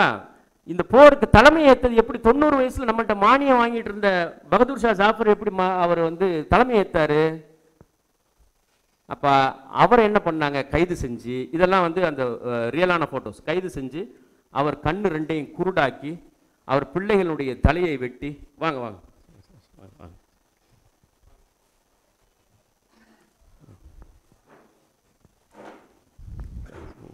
மில்டன்,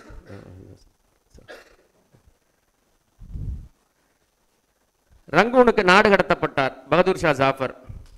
அவருடைய பிள்ளைகள், ஆண் வாரிசுகள் எல்லோரும் கொலை செய்யப்பட்டார்கள். கண்கள் குருடாக்கப்பட்டு ரங்கூனுக்கு நாடு கடத்தப்பட்டார். ஏன்னா இவர் தான் அந்த 1857 போருக்கு தலைமை. இந்துக்களும் முஸ்லீம்களும் எல்லாரும் கலந்து போரிட்ட ஒரு போர் அது. முஸ்லீம்கள் முன்னிலை வகிச்சாங்க, தலைமை ஏற்றார் பகதூர் ஷா ஜாஃபர். அதில் எல்லா சமூகமும் வந்து கலந்துக்கிட்டு அந்த போர் தோற்று போயிடுச்சு. தோத்துட்டாங்க. தோத்தவொடனே இவரை பிடிச்சி நாடு கடத்திட்டாங்க. இவங்க தான் ராணியும் ராஜாவும், பகதூர் ஷா ஜாஃபர், பேகம் ஜீனத் மஹால், 2 பேரும். இப்படி இருந்தவங்க இப்படி மாறி போனாங்க. ஒரு 150 வருஷம் அப்போ கேமரா வந்துருச்சு, எடுத்த ரியல் ஃபோட்டோஸ் இதெல்லாம்.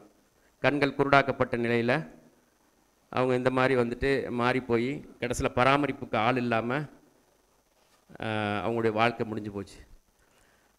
அதோட வந்து இந்த போரை தூண்டினது 1857 போரை தூண்டினது யார் அப்படிங்கிற அந்த என்கொயரி கமிஷன் வந்துட்டு ரிப்போர்ட் கொடுத்துச்சு. மதரசாக்கள்லேருந்து படித்து வந்தவர்கள் தான் தூண்டினாங்க. லக்னோவில், அதே மாதிரி மிக முக்கியமான வட இந்தியாவில் வந்துட்டு பல இடங்கள்ல இந்த போர் நடந்துச்சு. மதரசா சிஸ்டத்தை முடிச்சிருங்க அப்படின்னு சொன்னாங்க. அதுக்கப்புறம் பீரங்கியை கொண்டு போய் வச்சு எல்லா மதரசாக்களும் இடித்து தரைமட்டமாக்கப்பட்டுச்சு. இதெல்லாம் ரியல் ஃபோட்டோஸ். மதரசா ஆசிரியர்கள் வந்துட்டு செவற்றோரம் நிற்க வச்சு சுட்டு கொலை செய்யப்பட்டார்கள். மதரசாக்களில் இருந்த புத்தகங்கள், சட்ட புத்தகங்கள், எல்லா புத்தகங்களும் தீ வைத்து கொளுத்தப்பட்டது. இதெல்லாம் 1857 நடந்த சம்பவம். 650 வருஷம் கவர்மெண்ட் ஸ்கூலாக இருந்த இந்தியாவில் கவர்மெண்ட் ஸ்கூல்ஸாக இருந்த மதரசாக்கள், முஸ்லீம்களும் முஸ்லீம் அல்லாத மக்கள் எல்லோரும் படித்து அரசு பணியை பெறக்கூடிய ஒரு சூழலை ஏற்படுத்தி வைத்திருந்த மதரசாக்கள் 1857 டோட்டலி அது வந்து நீர்மூலமாக்கப்பட்டுருச்சு. அதை இன்னும் வந்து கேட்டு போட்டுலாம் பாதுகாத்துக்கிட்டு இருக்கிறாங்க. நீங்கள் பெருநாள் அப்போ டெல்லிக்கு போனீங்கன்னா சில மதரசாக்களில் பெருநாள் தொழுகை நடக்குது. அது மறந்துடக்கூடாது அப்படிங்கிறதுல. ஃபெரோஷா கோட்லான்னு போட்டிங்கன்னு வச்சுங்க, அங்கே பெருநாள் தொழுகை நடக்கிறது ஃபோட்டோவில் நீங்கள் பார்க்கலாம். அப்போ 650 வருஷம் வந்து கல்வி கொடுத்துட்டு இருந்த ஒரு என்டையர் சிஸ்டமும் வந்து தரைமட்டமாக்கப்பட்டுச்சு 1857. இது ஒரு பாயிண்ட். அந்த அடித்த கொள்ளை இருக்குது பாருங்கள், இங்கேருந்து வந்து பொருட்களை, அதில் வந்து ரொம்ப முக்கியமான பொருட்கள்லாம் லண்டனுக்கு போயிடுச்சு. அதான் வந்து 200 years of colonialism, the British Empire stole at least $45 trillion in wealth from India. ராணி தலையில் சூட்டி இருக்கக்கூடிய மகுடங்கள் இதெல்லாம்.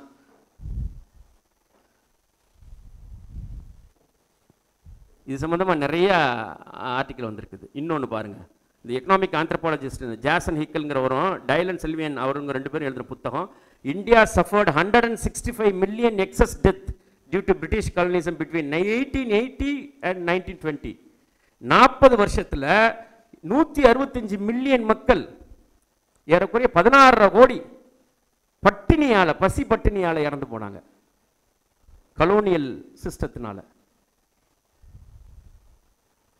இதெல்லாம் தான் கான்ஸ்டியூஷனுக்கு முன்னால் நடந்தது. இந்தியன் கான்ஸ்டியூஷன் அமலுக்கு வர்றதுக்கு முன்னால் இந்தியாவினுடைய சூழல் எப்படி இருந்துச்சு அப்படிங்கிறது ஒரு அங்கங்கே ஒரு பாக்கெட்டான விஷயங்கள். சசி தரூர் போனார், ஆக்ஸ்போர்டுக்கும் கேம்பிரிட்ஜுக்கும் போனார், அதே மாதிரி எடின்பர்க் யூனிவர்சிட்டிக்கும் போனார். போய் அந்த ஸ்டூடெண்ட்ஸ் முன்னால், ஃபேக்கல்டிஸ் முன்னாலேயே பேசின பேச்சு தான் அவருடைய யூடியூப்லேயே இருக்குது, நீங்கள் பார்க்கலாம். தி an era of darknessன்னு அவர் புத்தகம் எழுதியிருக்கிறாரு. இன்க்ளோரியஸ் எம்பையர்னு 2 புத்தகம் எழுதியிருக்கிறாரு. இந்த 2 புத்தகமும் ரொம்ப முக்கியமாக நீங்கள் வாங்கி படிக்கணும். What did 200 years of British rule cost us? India had been 23% of global economy in the early 18th century. When the British left 200 years later, they managed to bring it down to mere 4%, and that is just a fraction of what the British did. It's a fraction அப்படிங்கிறார். இவருடைய speech வந்து யூடியூப்ல இருக்குது. Edinburgh யூனிவர்சிட்டியில் பேசினது புட்டு வச்சிருப்பார். என்னெல்லாம் நீங்கள் வாயை பொத்திக்கிட்டு உட்காந்து எல்லாரும் கேட்டுக்கிட்டு இருப்பாங்க.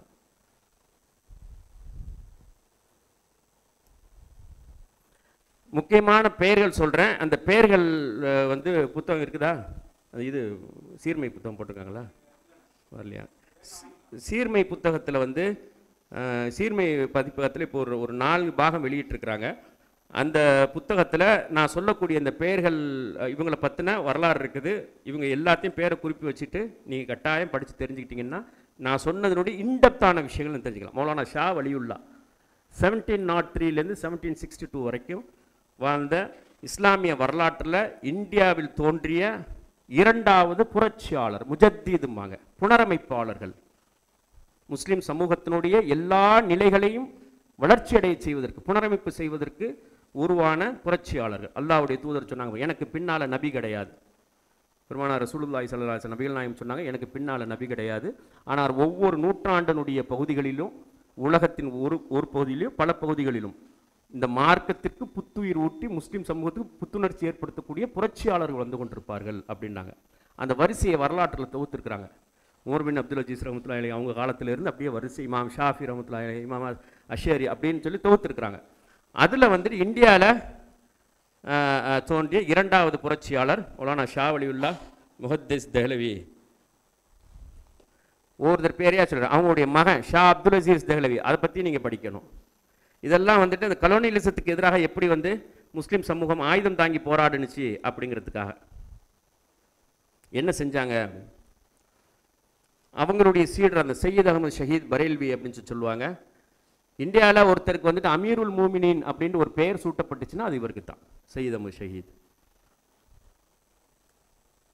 மௌலானா ரஹ்மத்துல்லா கிரான்வி மிஷினரிக்கு எதிராக வந்து களத்தில் நின்னார். இவர் மதமாற்றத்துக்கு எதிராக, மிஷினரிஸ்க்கு எதிராக. அதே மாதிரி தாருல் உலூம் தேவ்பந்த் மதரசா இன்றைக்கி வந்துட்டு உலகத்திலேயே செகண்ட் லார்ஜஸ்ட் இஸ்லாமிக் யூனிவர்சிட்டி தி வேர்ல்டுன்னு சொல்கிறோம் பாருங்கள், தாருல் உலூம் தேவ்பந்த் மதரசா. அது உருவாக்கின 1857 போரில் எல்லா மதரசாக்களும் அழிக்கப்பட்ட பிறகு கவலையோடு கண்ணீரோடையும் ஒரு மாதுளை மரத்துக்கு கீழே உட்கார்ந்துக்கிட்டு துவங்கப்பட்ட மதரசா. இன்னைக்கு உலகத்தின் இரண்டாவது மிகப்பெரிய பல்கலைக்கழகமாக மாறி இருக்குது. அது நீயத்து, நல்ல நீயத்து தோக்க, நல்ல எண்ணம் தோக்காதும்பாங்க இல்லையா, எண்ணம் தானே வாழ்வு. உலகம் முழுவதும் இன்றைக்கு அவர்களுடைய அந்த தாக்கம் இருந்து இருக்குது. இன்னைக்கு வாழக்கூடிய என்டையர் உலகத்தில், அதாவது இந்திய துணைக்கண்டத்தில் இருக்கக்கூடிய முஸ்லீம் சமூகத்தினுடைய அறிவில், சரியா, அறிவில் மௌலானா ஷா வலியுல்லா அவங்களுடைய தாக்கம் இருக்கும்.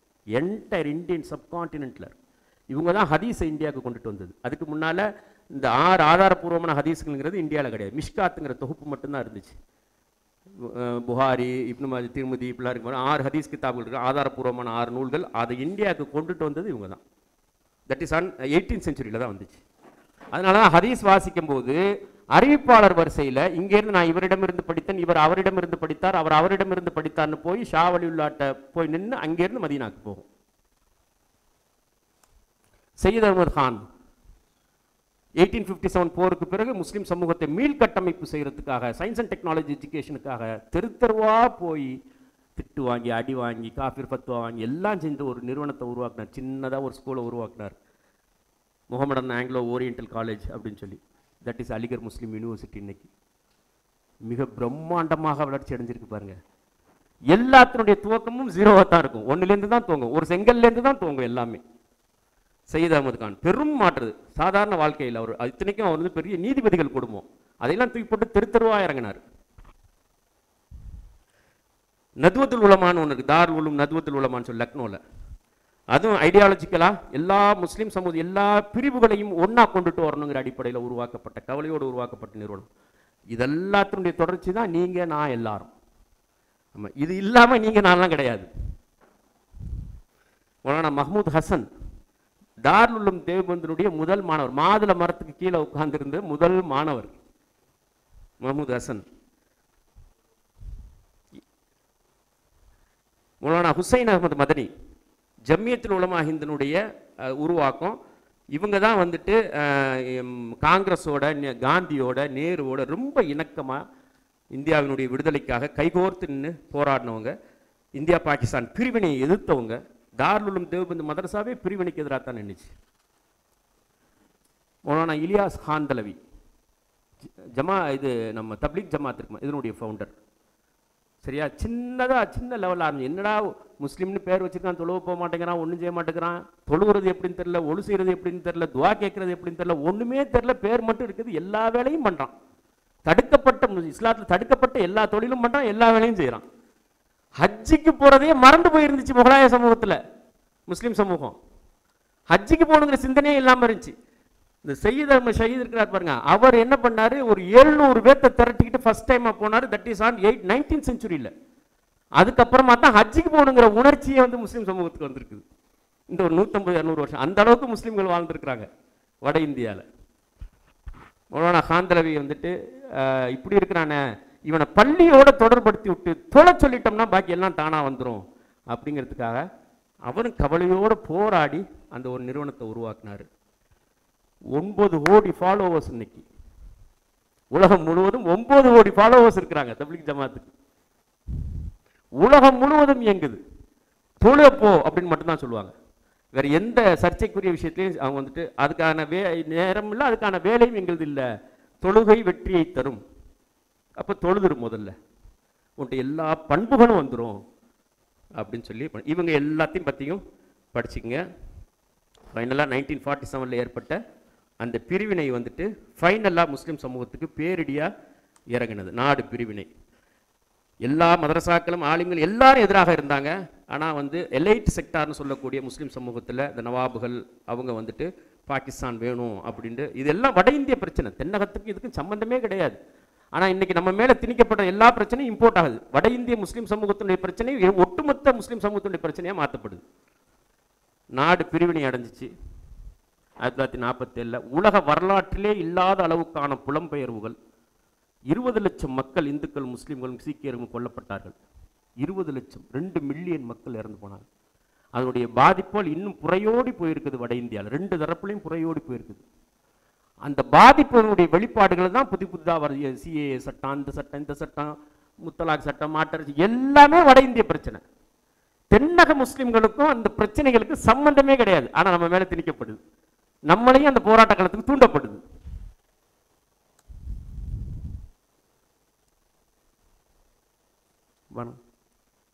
சட்டி போட்டு எல்லாத்தையும் எடுத்துக்கிட்டு விட்டு, நிலத்தை விட்டுட்டு, வாழ்ந்த ஊரை விட்டுட்டு, வழிபாட்டு தலங்களை விட்டு, எல்லா மக்கள் அங்கே போகிறதும், அங்கேருந்து இங்கே வர்றதும், பெண்கள் குழந்தைகள் சீரழிக்கப்பட்டதும், தான் பெண்ணென்று வெளியே தெரியக்கூடாதுங்கிறதுக்காக மார்பகங்களை அறுத்து கொண்ட பெண்கள் 1-2 பேர் இன்றைக்கும் உயிர் வாழ்கிறாங்க எல்லா சமூகத்திலையும். இதுதான் பிரச்சனைக்கு. ஏன் வட இந்தியாவில் இவ்வளவு தூரம் வெறுப்புகள் இருக்கு? இதான் காரணம்.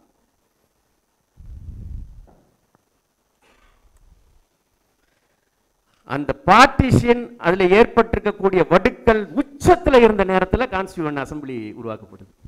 இந்தியாவுக்கான அரசமைப்பு சட்டம், அந்த அசம்பிளி வந்துட்டு உருவாக்கப்படுது. இந்திய அரசமைப்பு சட்டம் உருவாகுது. பிளவுகள், வெறுப்புகள், கலவரங்கள் அதில் வந்து உச்சத்தில் அடக்க முடியல கலவரங்களை. நேரு, காந்தி உண்ணாவிரதம் இருக்க, நேரு களத்துக்கு போறாரு, சரியா போய் கெஞ்சி பார்க்குறாங்க, உச்சத்தில் இருக்குது. அதனுடைய நீட்சியாக அந்த பீரியட்ல இந்தியன் கான்ஸ்டியூஷன் உருவாக்கப்பட்டதுனால மைனாரிட்டி ரைட்ஸு, அதுக்கு முன்னால முஸ்லீம் சமூகத்துக்கு கொடுக்கப்பட்டிருந்த ரிசர்வேஷன், இந்த மாதிரியான சில விஷயங்கள் எல்லாம் வந்துட்டு கன்சிடர் பண்ணவே படலை. அடிப்படையிலே கன்சிடர் பண்ண, ஏன்னா பிரிஞ்சு போயிட்டாங்க, எண்ணிக்கையும் குறைவாயிடுச்சு. எண்ணிக்கை மாஸ் இதில் வந்து டெமோக்ராட்டிக் சிஸ்டத்தில் வந்துட்டு எண்ணிக்கை ரொம்ப ரொம்ப முக்கியமான ஒரு ரோல் ப்ளே பண்ணும். அது இல்லாமல் போனதுனால, பேச்சுக்கு வலிமை இல்லாமல் போனதுனால உறுதி செய்ய முடியாமல் போயிடுச்சு. இதெல்லாம் சேர்ந்தது தான் இந்திய அரசமைப்பு சட்டம் உருவாகி வந்திருக்குது. அப்படி இருந்தும் கூட ஜனநாயக சிந்தனையுடைய நேரு போன்ற, காந்தி போன்ற, இன்னும் அதில் இருந்த அந்த அரசமைப்பு அம்பேத்கர் போன்றவர்களுடைய பெரும் முயற்சியில் ஓரளவுக்கு சிறுபான்மை சமூகம், மதவழி சிறுபான்மை சமூகத்தினுடைய நம்முடைய உரிமைகள் அதில் வந்து பாதுகாக்கப்பட்டிருக்கிறது. அந்த உரிமைகளை பாதுகாக்க வேண்டிய பெரும் பொறுப்பு நம்ம எல்லோருக்கும் இருக்கிறது. கான்ஸ்டியூஷனை பாதுகாக்கிறது தான் நம்முடைய பெரும் பொறுப்பு. கான்ஸ்டியூஷன் லைவ்ல இருக்கிற வரைக்கும் மைனாரிட்டி ரைட்ஸை, நம்முடைய கலாச்சார தனித்தன்மையை வந்துட்டு பாதுகாத்துக்க முடியும். கான்ஸ்டியூஷன் பலவீனப்பட்டுச்சு அப்படின்னு சொல்லி சொன்னால் நமக்கான கேட்கறதுக்கு கூட வழி இல்லாத ஒரு சூழல் வந்துட்டு உருவாயிடும். அதனால் அதை பாதுகாக்கக்கூடிய பெரும் பொறுப்பில் எல்லோரும் இருக்கிறீர்கள். அடுத்து வரக்கூடிய தலைமுறை, அதே மாதிரி முந்தைய மூத்த தலைமுறை அமர்ந்திருக்கிறாங்க, சமூக போராளிகள் அமர்ந்திருக்கிறாங்க. அவங்க வந்துட்டு உங்களுக்கு சிறப்பான செய்திகளை உங்களுடைய சிந்தனைக்கு கவனப்படுத்த இருக்கிறாங்க. நேரம் கொடுத்ததே பெரிய விஷயம். 2 பேரும், அதுவும் சாரியும் அவங்களையும் வந்துட்டு அவ்வளோ ஈஸி இல்லை. கவலைகளினுடைய மொத்த உருவம். அல்லாஹ் அவங்களுக்காக துஆ செய்யணும் நிறையா. தொடர்ந்து ட்ராவல், தொடர்ந்து பயணங்கள், தொடர்ந்து நிகழ்ச்சிகள். ஆமாம், கவலைகள் அவ்வளோ ஈஸியாக வராது. தன் குடும்பம், தன் நிலையை பற்றின கவலைகள் தான் நிறைய பேருக்கு இருக்கும். ஆனால் சமூக அக்கறை இருக்குது பாருங்கள், சமூகத்தை பற்றின அக்கறை அது இருந்துச்சுன்னா இட்ஸ் எ கிஃப்ட். ஆமாம், அல்லாஹ்வுடைய அருள் நமக்கு கிடைச்சிருக்குன்ற அர்த்தம். சமூகம், அடுத்தவருடைய நிலை குறித்த அக்கறை உள்ளத்தில் இருக்குது பாருங்கள், ஒரு மூமினுக்கு இருக்க வேண்டிய அடிப்படை பண்புகள் அது.